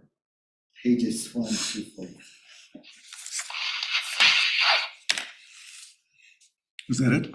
Yes, sir. That's the last page of this particular report. Any other questions? I think it's our first effort to try and look at data so early. So it's just a new experience for us. We will then make a comparison. And it's good that we're finding that you're able to communicate with in your success meetings with the tribes that the statistics are minimal. But we do need to recognize there's a way to go, and that's what you've said so far. So I think that we've accomplished our first task, which was to try to become much more data savvy, to learn what it is. We probably will become much more effective at that and arrive at some conclusions as we go along. But we do thank you for taking the time to create these reports. Mr. Widener, what do you think? What are your thoughts on all of these? Thank you, Dr. Martin. You've given us a pretty clear picture of where we're at now. We know where we've got to go, and I know you're working with the instructional coaches to make sure that we're trying to fill those gaps and cover that in our PLCs. So thank you. You're doing a good job with it. And thank Ms. Pettis for helping us with all this data. We have one final presentation, Dr. Archambault. I have asked Mrs. Jones we've been doing some work on the strategic plan. We've been kind of prioritizing some of the critical actions and some of the work that has come out of our meetings. And so I've asked Mrs. Jones to present on where we're at with the strategic plan at this time. Yes, so, Mr. President, Superintendent, the board, and the lovely printouts that you have in front of you. We met with Dr. Archambault and discussed the strategic plan and the critical actions and those critical actions that would have a higher impact on student learning and student outcomes. And so we've added a column in there. So the first column is focus area, the next column is impact, and those have been color coded for goals. So through discussions with some of the executive leadership team, me, Dr. Martin, Mr. Widener, and Dr. Archambault, we have kind of gone through and changed the order in which they appeared based on impact. So for goal number 1, you can see that there were 4 of those critical action steps that we felt like would be a higher impact on student learning. And so we've gone through and looked at those. There's another column that is highlighted in yellow. It's the second column from the end. It says possible needs, that has some possible things for us to continue looking at, to add data to that, to make sure that we're on the right track. And then as you go through, there's in the kind of lighter red color pink, there's high impact, and then there's some medium impact, and then some that have been kind of completed, so they're in progress and completed enough, and those are left blank. So it is the same for goals 1, which I think is like the first 4 pages. The goal 1 is pretty heavy. There are 29 critical actions, I believe, in goal 1. So there's a lot of critical actions to look at. Actually, it is the first 4 pages. If you go to the 5th page, goal 2, there were 3 of those critical actions that were deemed highest impact, things that we needed to focus on. Goal 2 is a bit smaller. Then goal 3, most of those were just high impact, not any that were highest impact, but still things that we need to focus on as they are high impact. And then goal 3 is 3 pages. And goal 4, there are the higher impact and medium impact, and then the last page of that packet shows you the progress of the entire strategic monitoring plan.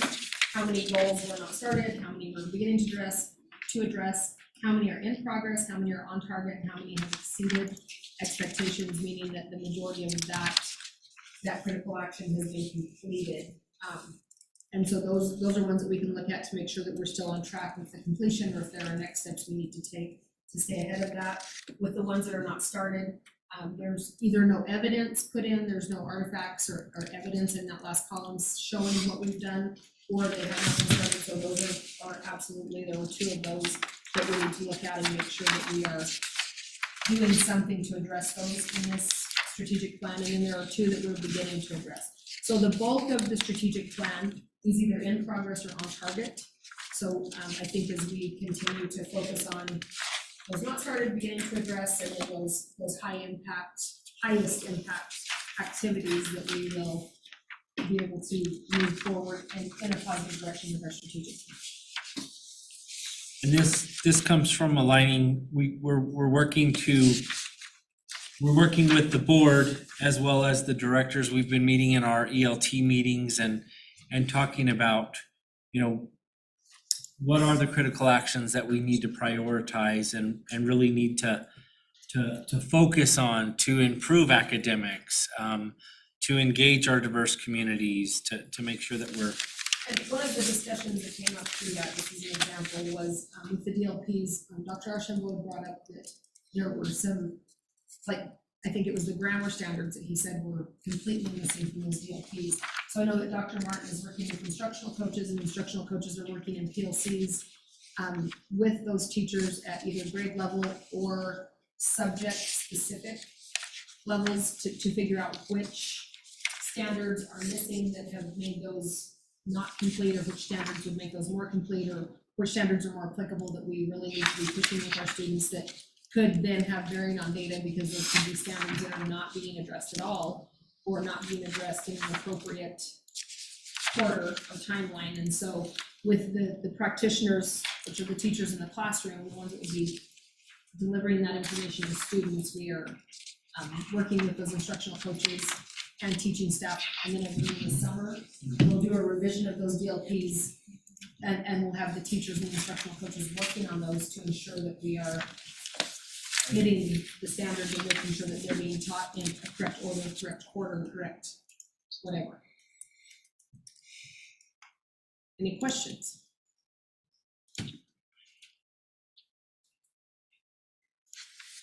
Questions, board members? This is the, again, the administration is giving us an opportunity to look at the strategic plan in a sensible way, where we look at those things that have greater impact. So if you go back to the original document, it's not in this sequence, but that's because it was determined that why not look at those things that are going to have a more impact upon academic achievement and make sure that we address those. Board members, questions, comments? Dr. Guy, I got a question, and maybe I missed part of it.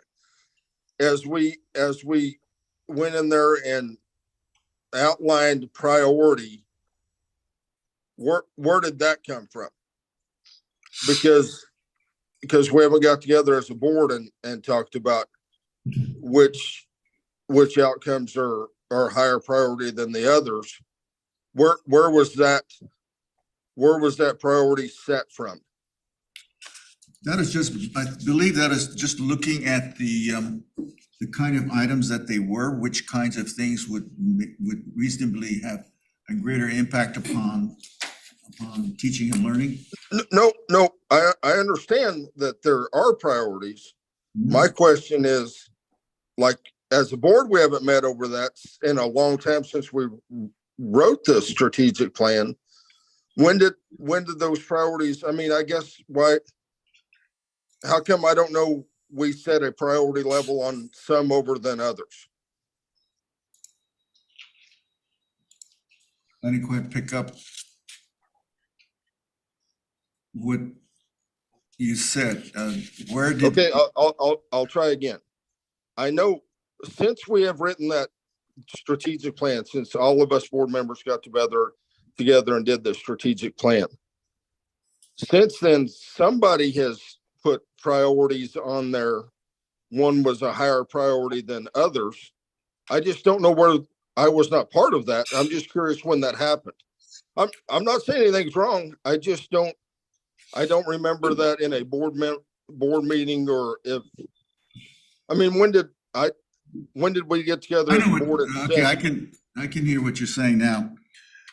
One of the meetings that we had this in September with the administration, that I had with administration, I was looking through the strategic plan and was trying to figure out which of these items had a greater relationship with teaching and learning or academic achievement. And so I gave them a for what it's worth, and I had identified those that I could see were higher impact and maybe those that had lesser impact. Trying to get a sense, trying to suggest that that there was a more meaningful way to consider that these were, that some of the items were probably going to be more directly related to academic achievement. So that's where that came from. And I would just had informally just looked through them and said, you know, I see that there's some are that are probably much more closely connected. So just you in the meeting set those priorities. Didn't set, suggested those, said that those seem to be reasonable.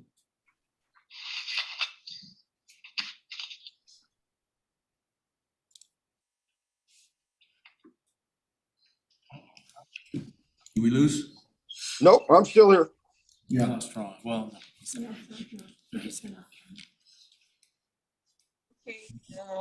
we can have a work session in the future if you guys would like, and that way we can have board members and directors work together. Well, I think that that's a good suggestion because the board was part of writing the strategic plan. And so I think that that would be a good activity for them to dive in and see exactly where we are, see what artifacts we have, and to come to consensus on those. The activities that impact teaching and learning, and from what we've gone over and the discussions that we had, like even talking with the principals and making sure that on their walkthroughs, that they are looking for consistently the same things throughout classrooms, making sure that language objectives are posted, that their standards are posted, their learning objectives are posted, that students they know what they're being taught, I guess, so that things are transparent with those walkthroughs, making sure, like I said earlier, that the DLPs are aligned and that they are complete and that teachers are comfortable using them. And the discussions that we've had in leadership teams, we feel like that teachers need to have ownership in those documents. It doesn't need to be something that is given to them, but something that they actually are invested in. And so we do want them to be part of that revision process. So just some of those things that we think will be higher impact, and that if we have buy-in from the teachers and the building leaders, the building administration, that we will absolutely get further with student learning than it being something that is given to them and told that they need to follow. And we do, That helps. out of our board retreat, it was suggested that we do meet more and try to get together more. And so we can look at doing some of those work sessions where we can talk about the strategic plan. Also add that, yes, we are gonna have to together and meet, because I didn't get any of those pages that Mrs. Jones was discussing. I checked both emails and didn't receive any, so I didn't know a word she said. So I'll need to have those emailed to me again, or so that I can look them over, or we set a time that we go over it together as a board, so we can further discuss this and answer some of those questions on who said said this and, or who approved this? And Emily, that is a Google sheet that I can share with you. I have a printed copy here for you also, but I can share the Google sheet with you if you would like to look at those. It's real big. It's large. Okay, I just need to see it, because I didn't know what you were reading from. Okay. I'm with you. That's my understanding. I didn't know that as a board who gave that direction, because we didn't all meet. That's where I'm going, Emily. So. Okay, we may have agreed on something for once, Richard. So I think before we actually, we need to sit down either and see this stuff that just somebody just talked about. I have no clue as to what was being said. I would love to sit down with all of us in a work session and go through this. We could have had a board meeting in September, the second one, but we didn't do that. So we kind of get limited in how many opportunities we have to go over this. I don't want to have you think that I'm trying to replace the board on these things. This is not the notion of trying to figure out which things have greater impact makes sense. We can also look at them and decide as a board and as administration and as a board, which ones we would really want to rethink could be have greater impact. But I think we need to recognize that the importance is to really understand in all the things that we have in our strategic plan, we have many of them, which ones of these actually are going to make a difference with kids in the classroom. And that was my intent, was when I met with them.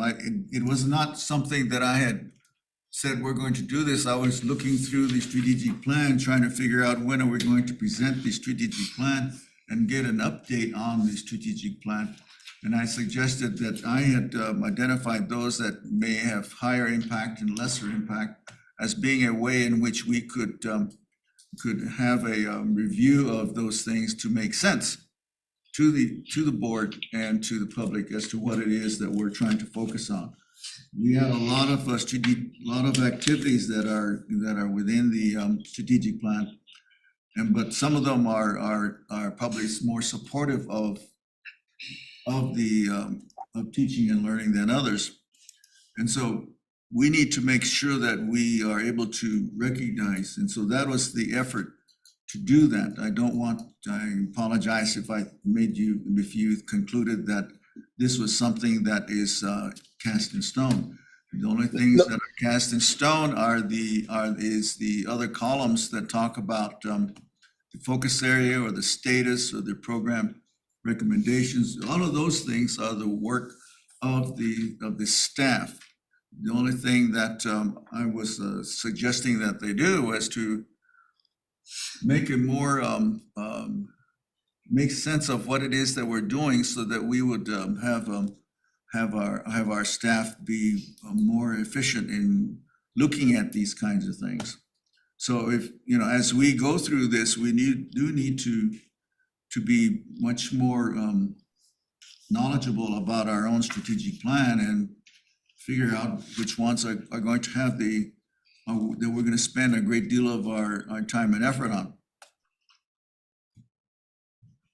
Okay, without it beating this to death, let's just decide that we're going to make the strategic plan a priority and give it the time it needs for us to all come on board and understand what we're doing.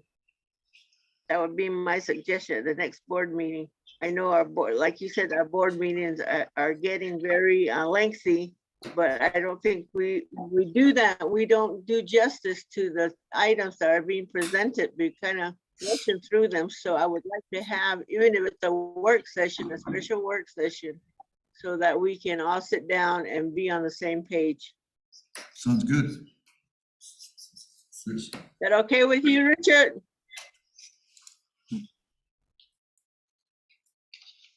Who do I have on? Do we lose Richard?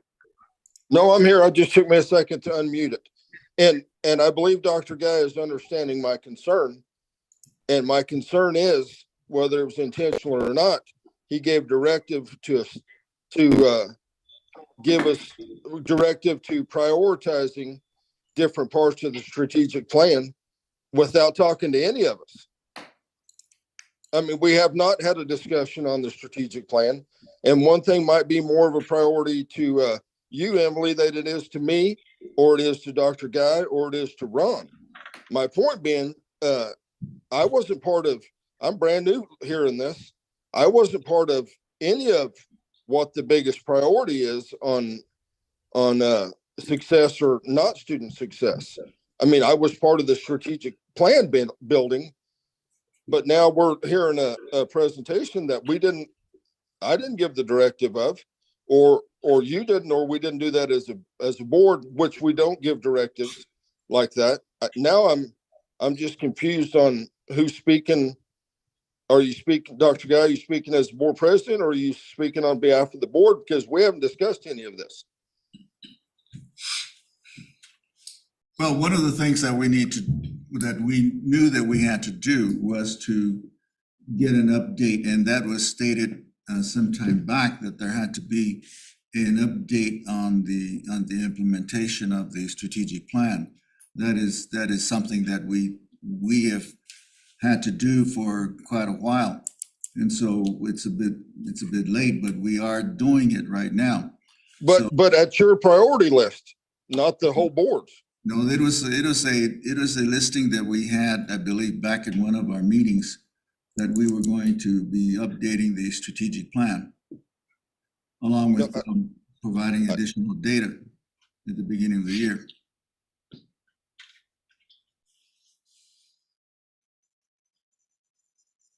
Okay, we can beat this issue for the next 2-3 hours. Let's just make the commitment that we're going to get together in a work session and look at the strategic plan and decide as the board what direction we're going to take, okay?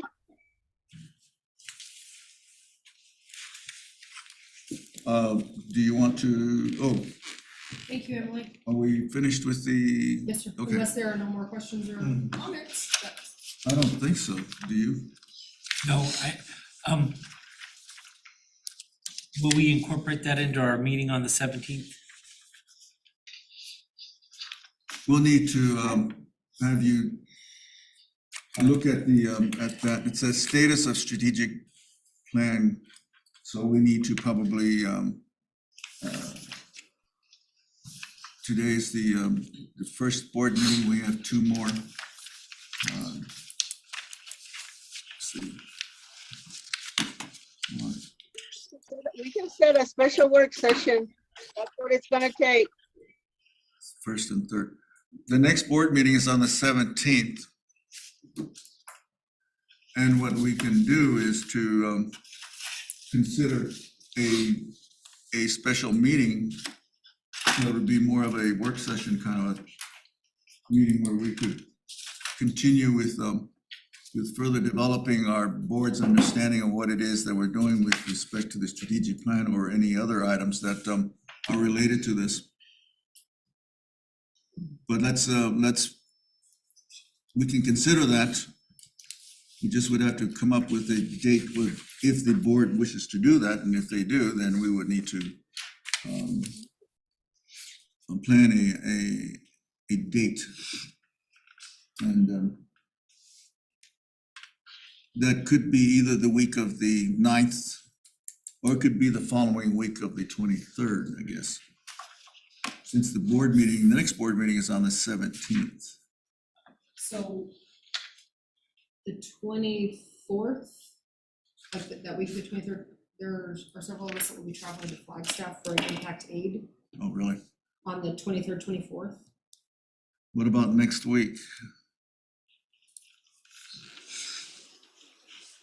District is closed on the 9th for, Next Tuesday. yeah, so other than that, that's.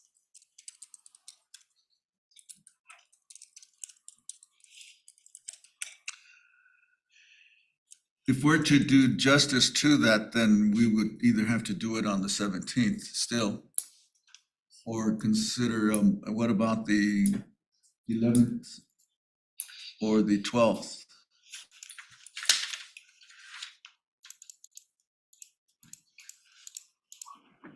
What do you have 11 to 12, Mr. Whitaker? I know you have. There's a principals meeting Yeah, just print 12, that's right, 12 would be. on the 11th. on the 11th.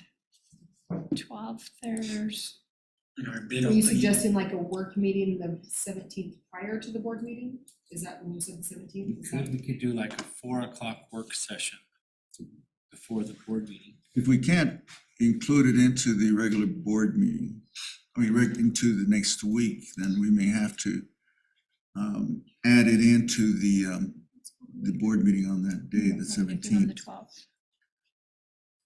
What about the 12th? We can do it on the 12th. I can do the 10th or the 12th. Look at his calendar. What's What that? did she say? That's what I'm She said she looking could do the 10th. I can do the 10th or the 12th. at. 10th or the 12th.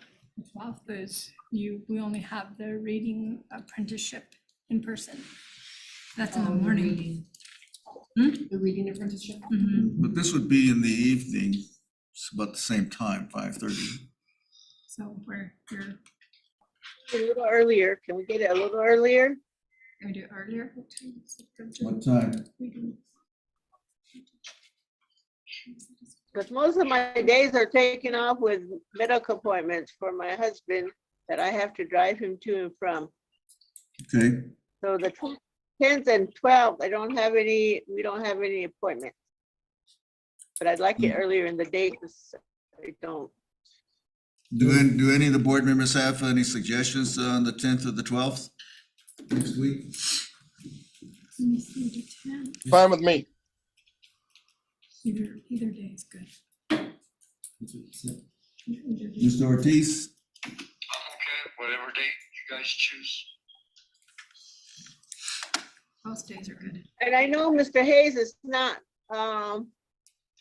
it's probably early afternoon for him, maybe around 4. Because he does have a job.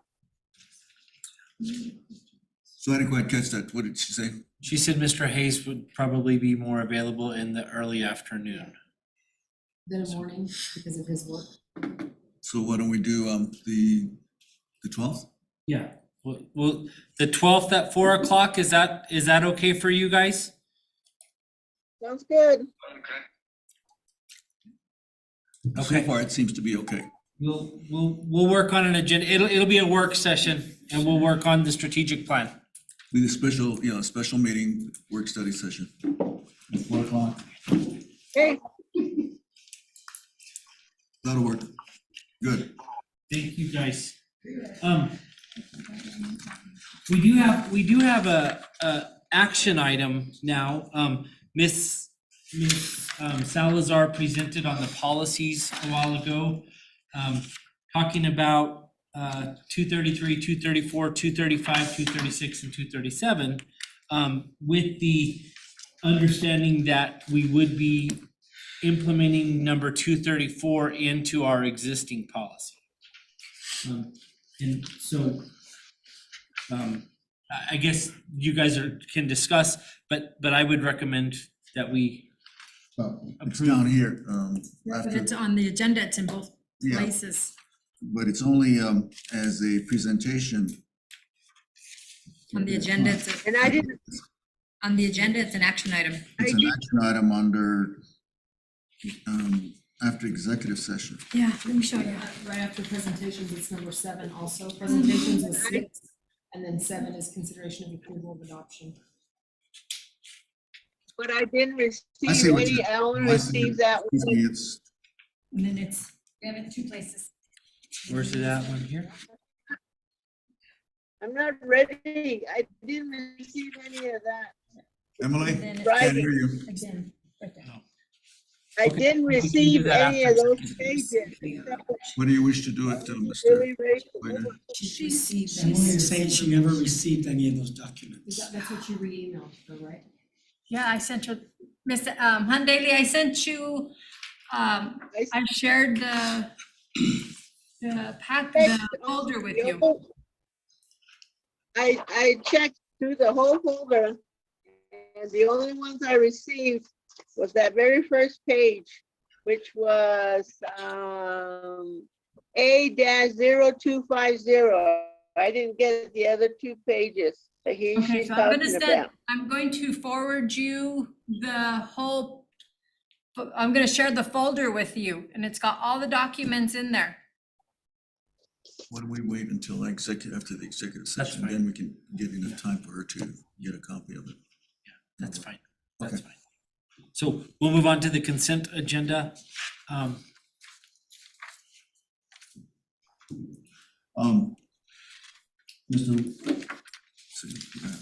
on. Do we have a consent agenda, Mr. Widener? Do you have a motion available for us? I recommend that we do approve the items listed under consent agenda. Is there a motion to that effect? I make a motion, we approve. Mr. Jones made the motion. And seconded by Ron Ortiz to approve the consent agenda as presented. Roll call, please. Dr. Garashambo, Yes. Emily Hunt Daly, Yes,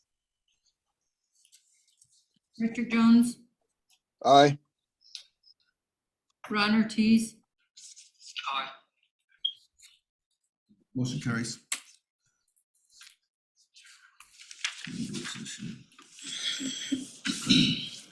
Mr. Widener, superintendent's reports. Now we're at the superintendent's report. I have asked Mr. Triplehorn to give us an update on the repair projects that we have going, as well as kind of looking at our facility master plan. Thank you, Superintendent and Board President, members of the board.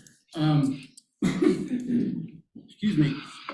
So as Mr. Maldonado, one of our major repair projects that's going on right now is the cooling tower at Grants High School. We will be opening those bids on October the 12th at 3 p.m., so right before the work session. And that is to replace the cooling tower for the entire phase 1 of Grants High School. We had looked at possibly getting funding from PSFA for an emergency systems replacement. Unfortunately, Grants High School does not qualify. It doesn't meet the right facilities condition index, as well as the ranking of the school does not meet the criteria for that system. So we are gonna do that as the interim fix until we get to a point where we can repair or replace the entire heating and cooling system at Grants High School. Several years from now. The other projects that we have going on, we are starting to use some of the money that we got from the PSFA for maintenance. We have a contractor that's gonna come into Laguna Acoma and do a bunch of a bunch of cosmetic work that my maintenance crew cannot just get to. And so we're gonna spend about $60,000 on replacing ceiling tiles now that the roof doesn't leak anymore, fixing holes in the walls, fixing bathroom partitions, putting in new faucets in the bathrooms because they're not ADA compliant. So that's one project we're working on, as well as the same contractor is gonna be doing about $40,000 work at Mount Taylor for some flooding issues that we had with the roof leak. They're gonna be replacing carpet with vinyl flooring, kind of like the wood stuff we have in the hallway down there, as well as some painting and repairs in those rooms that were flooded. The facilities master plan. Hang on, the I'm sorry. exterior at, Oh, and we're also gonna be doing, I'm working with a contractor and we're gonna start working on some exterior landscaping throughout the district and schools. So having them come in, clean up the weeds, put down a weed killer, put down a weed barrier, and then graveling in the fronts of the buildings, just so that they're a little bit more appealing to the eye as you drive up. The first one we're gonna start with is Laguna. We're gonna work our way from east to west. And so So that's what we're doing with that. Fencing. We're also working with fencing this coming week. The rest of this week and next week, I'm gonna be meeting with principals and walking their sites, because we did get an allocation from the legislature for more safety upgrades. So we'll be looking at fencing needs as well as security camera needs. For some reason, Milan, when the cameras were put in, they didn't put any inside, they put them on the outside. So we're gonna be putting cameras on the inside of Milan Elementary, as well as adding additional cameras to any other sites where maybe we have blind spots and things like that. We're also looking at putting in vape detectors in our bathrooms or restrooms at all of the secondary schools. And possibly, if budget permits, we'll be putting those in like the 4th, 5th, and 6th grade bathrooms at the elementary schools. One of the things that we do want to do with that is to put a camera right outside that restroom. So when a vape detector does go off, a camera's tied to it and it starts recording immediately, so we know who came out after that vape detector went off. Metal detectors. We're also looking at metal detectors for activities, not necessarily at our schools, to get into school, but for after-school activities like games and stuff like that, especially with the incident we had at Laguna Acoma with the child bringing a weapon to the game. Luckily, that wasn't one of our students, and luckily my security guard caught it very quickly. And then of course we have all the minor maintenance going on right now. Actually, we have the state fire marshal has 5 members of the state fire marshal team here in the district this week, assessing all of our schools. So I'm sure I will get a pretty comprehensive list of stuff that needs to be addressed. I've talked with them this morning. They did some assessments yesterday. They did some more today. And they're kind of keeping me in the loop as they're going along. So I'm not blindsided by it all. And that kind of brings me to the next thing, is the facilities master plan. We are getting ready. We have all of the data collected with the walkthroughs that the facilities master plan architect has gathered. I was looking at it earlier today. It's about 450 critical items throughout the district. So it's 16 pages long. It's got about 35 per page. So it's about 450 items that are critical actions that we need to take with maintenance throughout the district. It's comprehensive by every school. We're gonna get the committee back together that started with it towards the end of October to prioritize that list. And we're looking at probably a deferred maintenance cost from just deferred maintenance that hasn't been taken care of over the years through the district of anywhere between 150 to maybe $200 million of deferred maintenance, okay? Obviously, we don't have 150 to $200 million, so we have to prioritize what we're gonna do with that. Once we get that prioritized, then we'll have a more definitive answer as to what the costs associated with those deferred maintenances are. And we'll look at how we can eliminate some of those through PSFA applications, safety grants, and any other funding mechanisms that we can possibly look at. Legislative appropriations, now that the legislature has taken away the backlash that we get in our PSFA funding if we take legislative funding. So we may start looking at that more diligently. So the facilities master plan, I do expect to have it done by the first meeting in December for you guys to review. Of course, I will bring Colleen, who's our facilities master plan planner. She'll come in, she'll go over it with you. We could do it as a work session if you want, because it's a very lengthy document. It's 3 volumes of probably 200 pages in each volume. So we can do that. And then we could look at it that way, and then you guys could take action in a board meeting. I don't know. We'll figure that out when we get closer. So that's where we're at with maintenance and repair projects, as well as facilities master plan. I stand for any questions. I have a question. Did we take care of all the issues at the high school? All of which issues, sir? Heating and cooling. So the heating and cooling, so the cooling right now is, well, before it got cool, it was working, in most rooms. There are still some rooms that we need to replace the heat pumps in those rooms.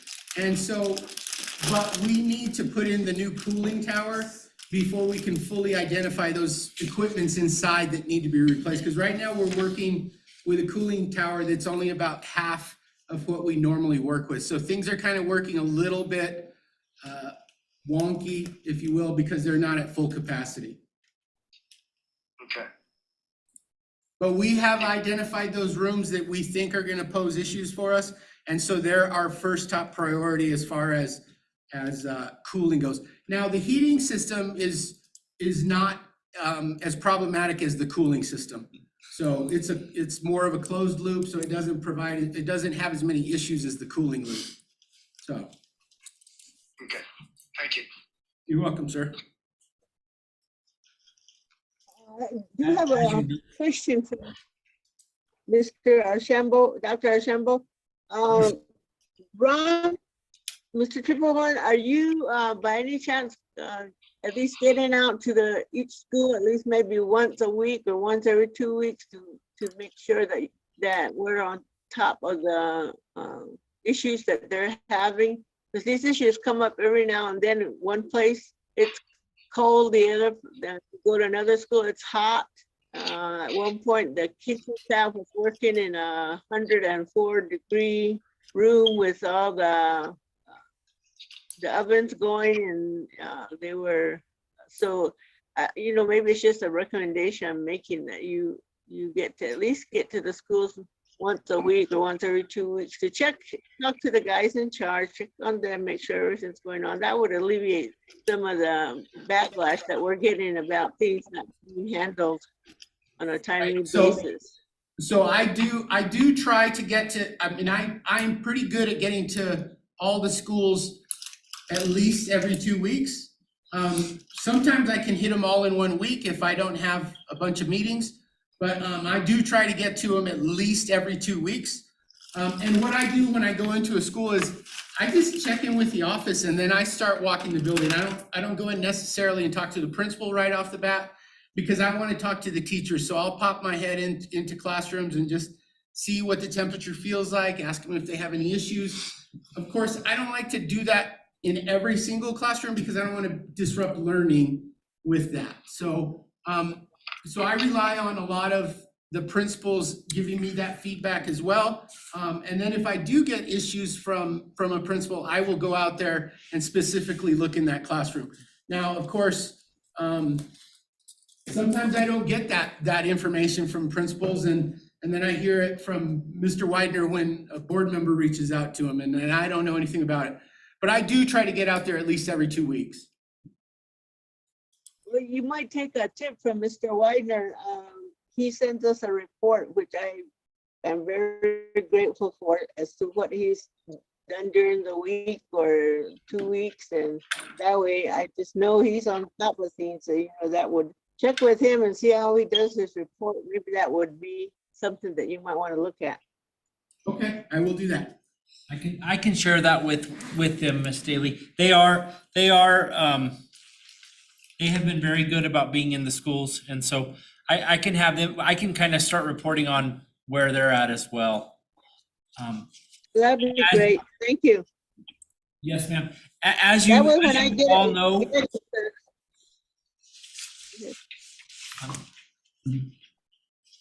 As you know, we're currently looking at, under our facility master plan, we're looking at the 3 new school builds, the remodeling of buildings, and lots of that long-term maintenance that has been put off. And so as we look at the facility master plan, it is a big task, and we'll definitely want to solicit board input and your guidance as we plan that. So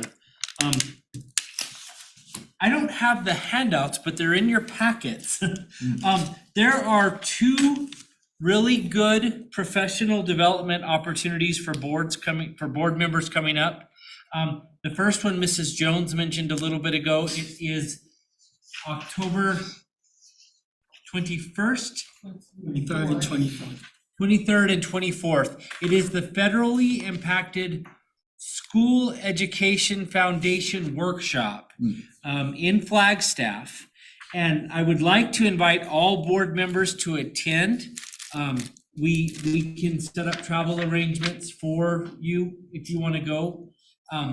And I would like to invite you to go because it is, if we get the impact aid money, it's a good workshop for us. Additionally, there is the National Indian Impacted Schools Association Conference in Las Vegas. This one? Yes, sir. And that one's in Las Vegas, December 11th and 12th. 11th and 12th.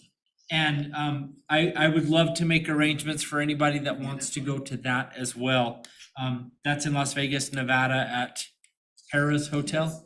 So just an item to note, the training in Flagstaff on the 24th is just instruction on how to fill out that application.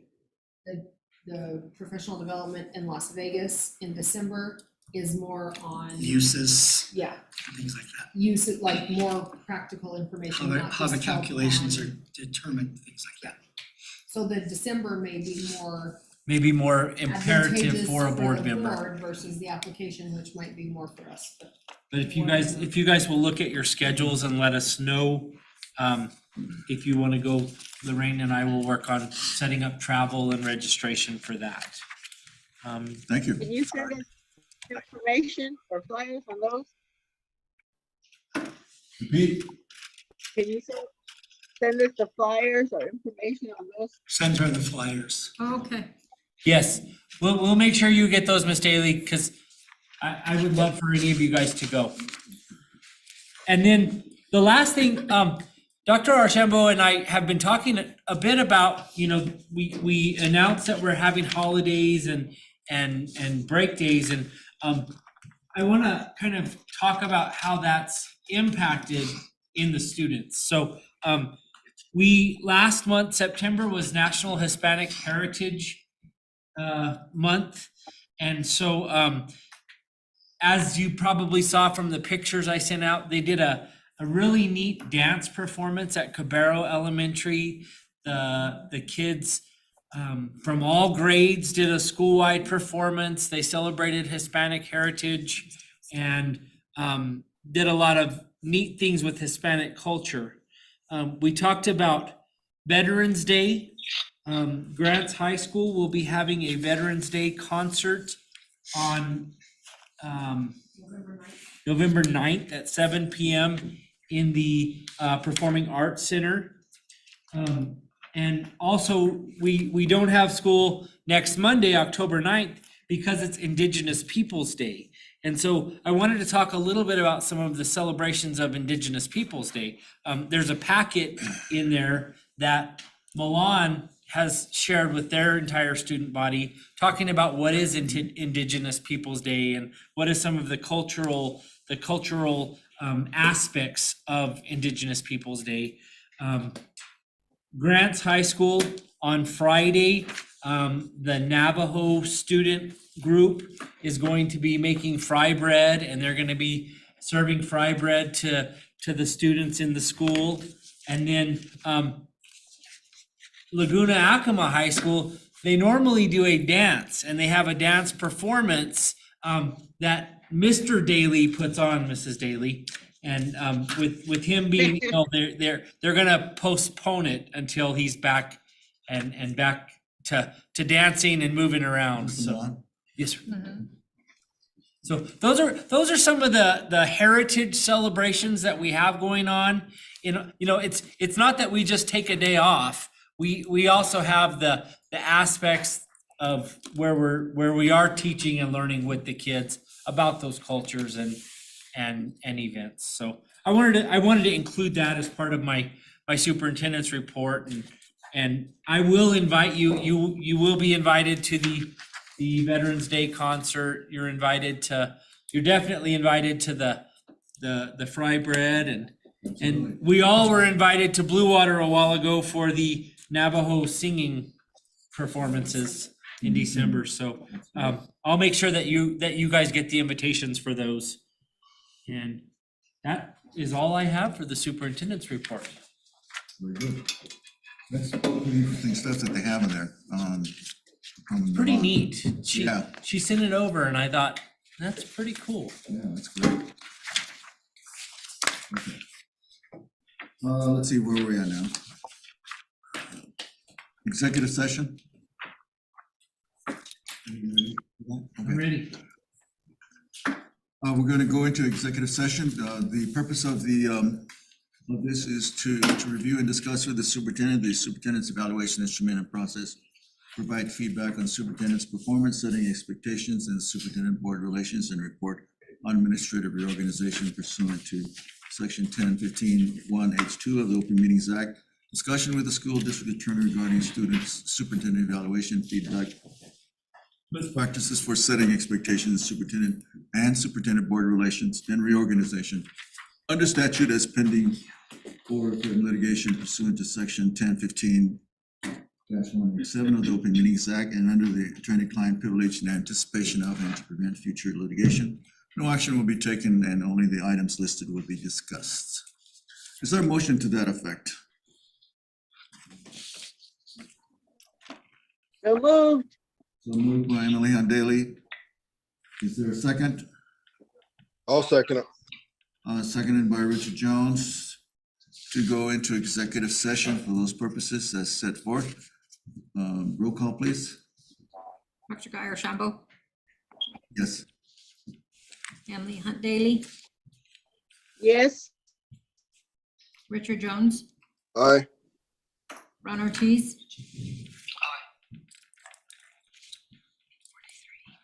Motion carries.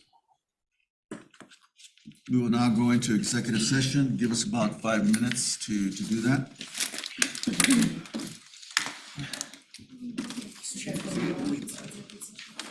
No, we stay here. You guys have to.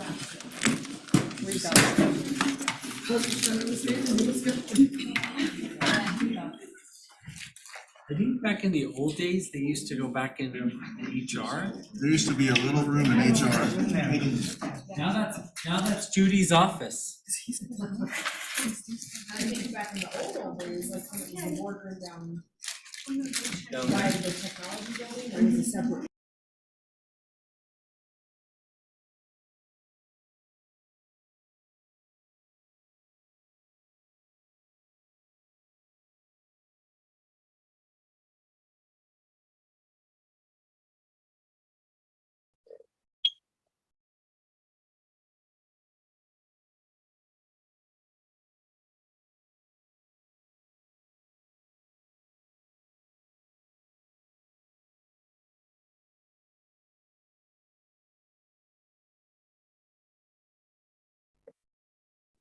Are we staying in here or do I need to get a different link?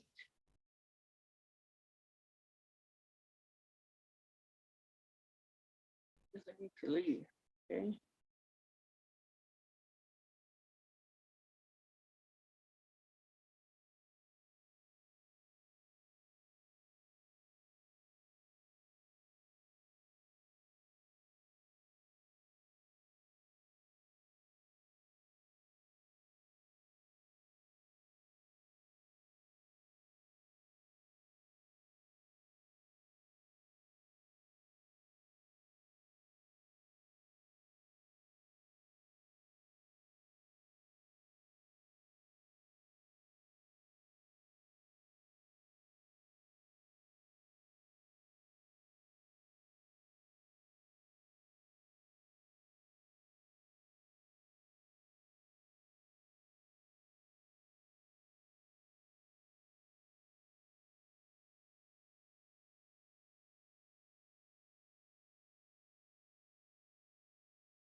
Yeah, she muted it.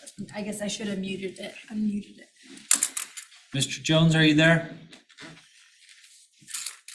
What's that song? I think he may have tried to back out and try to It's connecting. connecting, It's cold right here.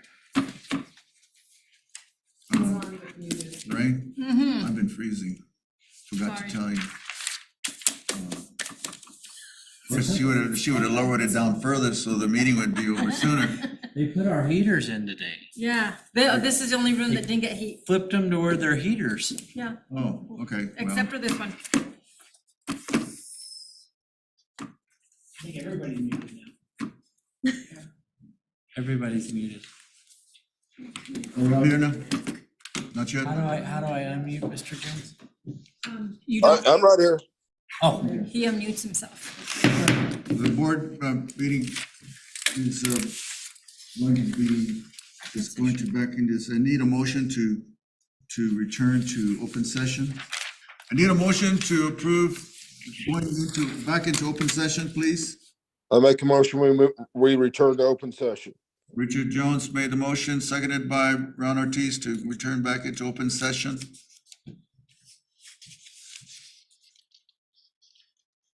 Roll call. Do I do we only talked about nothing, but do I do it now? Yeah. And part of the motion is that the no action was taken and only the items listed were discussed in this closed session. Motion, roll call, Dr. Garashambo, yes.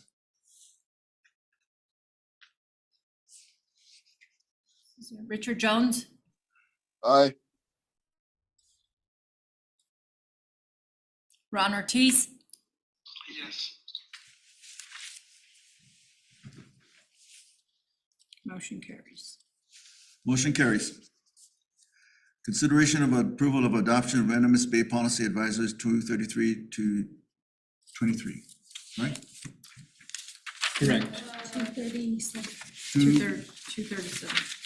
233 to 237, Seven. excuse me. Is there a motion to that effect? I'll make a motion. Motion made by Ron Ortiz. Is there a second? I'll second it. To approve the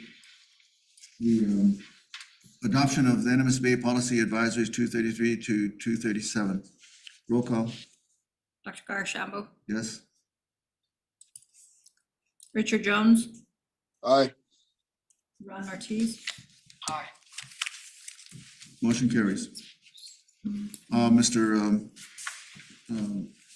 Mr. Widener, these three, are you prepared to entertain these three? Yes, sir. Let me get back to my agenda. So action items B is consideration for the district development of equity policy and equity framework of the strategic plan to be connected with the activities of the Equity Council. This is just a consideration action with more information being provided at the October 17th meeting.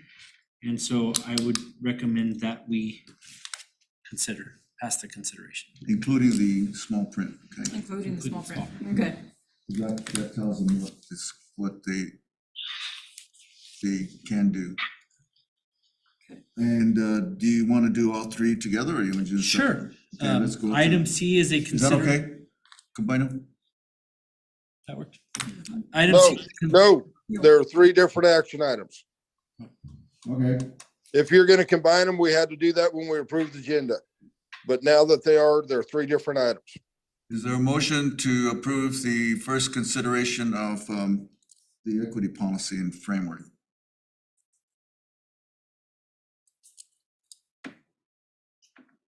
I'll make a motion to approve. Is there a second? Sure, I'll second.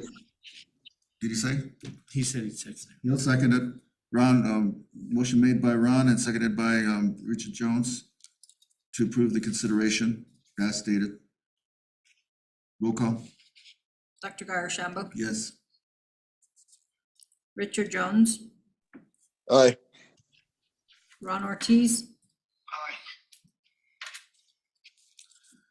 Mr. Widener? Item C is consideration for developing written plans for selected high-impact critical actions such as professional development plans for ELA and math, CLRE and SEL. We will be talking about this at the October 17th meeting, and we will have a work session on October 12th. Is that the correct date? Yes. On October 12th, where we'll also be delving into those critical impacts, critical actions. And so I would recommend that we pass the consideration as we're going to be doing that work in the next 2 weeks. Okay, is there a motion to that effect? I'll make a motion to that effect. Is there a second? I'll second. Second has been made to approve the consideration of the development of written plans for selected quote-unquote high, which is what you guys will work on. Roll call, Dr. Guyer Shambo, yes?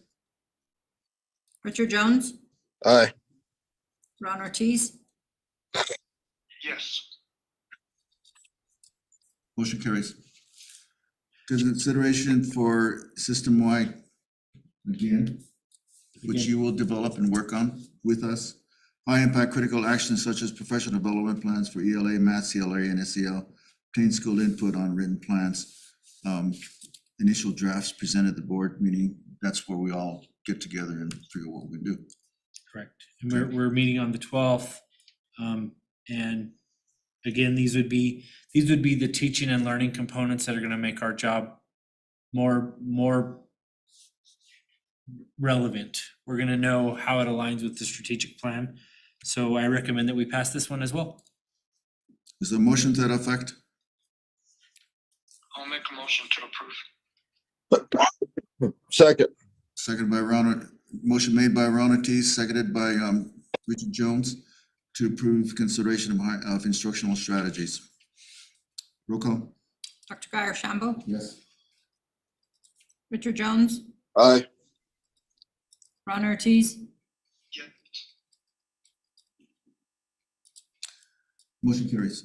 And item E kind of goes along with conversations that we've had in the past where we've talked about our kids graduating and maybe their assessment scores are not as good, their SAT scores are not as good, but we're graduating them. And so in conversations, we've talked about that we would really like to track our postgraduates and where they are, if they've gone to college, if they're getting associates, 4-year degrees. And so we would like to investigate that and have data to provide to the board in the near future. Do you want to just report and give us so we can all discuss this maybe at the next board meeting too? Correct. And because it's pretty open-ended, basically. And we can also include some of that in our work session and talk. That's what I mean. Talk about that. So we have a clear idea, because that's something that Richard said, if we're graduating so many, how come they're not doing as well? Where are they going? So maybe, and then we should know where they're going, because that's also gonna be part of the Indian Ed report thing that they're gonna do for us. We kinda used to do. Is there a motion to that effect? I'll make a motion to approve I'll second. consideration of reporting. Is there a second? Second. Second by Richard Jones to approve the reporting on postgraduate status of previous graduating classes. That's just basically giving you approval to explore. Roll call. Dr. Guyer Shambo, Yes. Richard Jones, Aye. Ron Ortiz, Yes. Okay, motion carries. Announcements, you see them all. Indigenous, Fall School Law, New Mexico, New School Board, New School. Motion to adjourn. I'll move to adjourn. Motion made by Ron Ortiz to adjourn. I'll second it. Seconded by Richard Jones to adjourn the meeting. Roll call. Dr. Guyer Shambo, Yes? Richard Jones, Aye. Ron Ortiz. I didn't get the link. And my vote is aye on adjourning, Emily. Oh, okay. I'm sorry, we thought we got you connected, but I guess we didn't. We are through with the meeting. We did go back into open session and take care of those 3 items and so we're ready to go. Thank you very much for you. We'll talk to you later. Okay. Bye. I looked at the calendar and now I realized why we didn't have the September board meeting again, because Laguna Feast and we didn't have, and there were so many things that are going on. We couldn't have done that. And fingers crossed, someone needs to look at it again. When are they gonna do it? I don't know whether they tell us way beforehand like that. But then we'll just need to finalize that. So that made it kind of hard for us. I apologize for making the meeting so long for us that we did. This isn't our longest one so far. Yes, thank you, Mr. Sanchez, for coming and providing the assistance to us. Yes, we- So that way I can We'll talk to you stuff later, out of it. okay? Thank you guys, have a good night. We already have an agenda ready for next week. I may be in and out for most of the next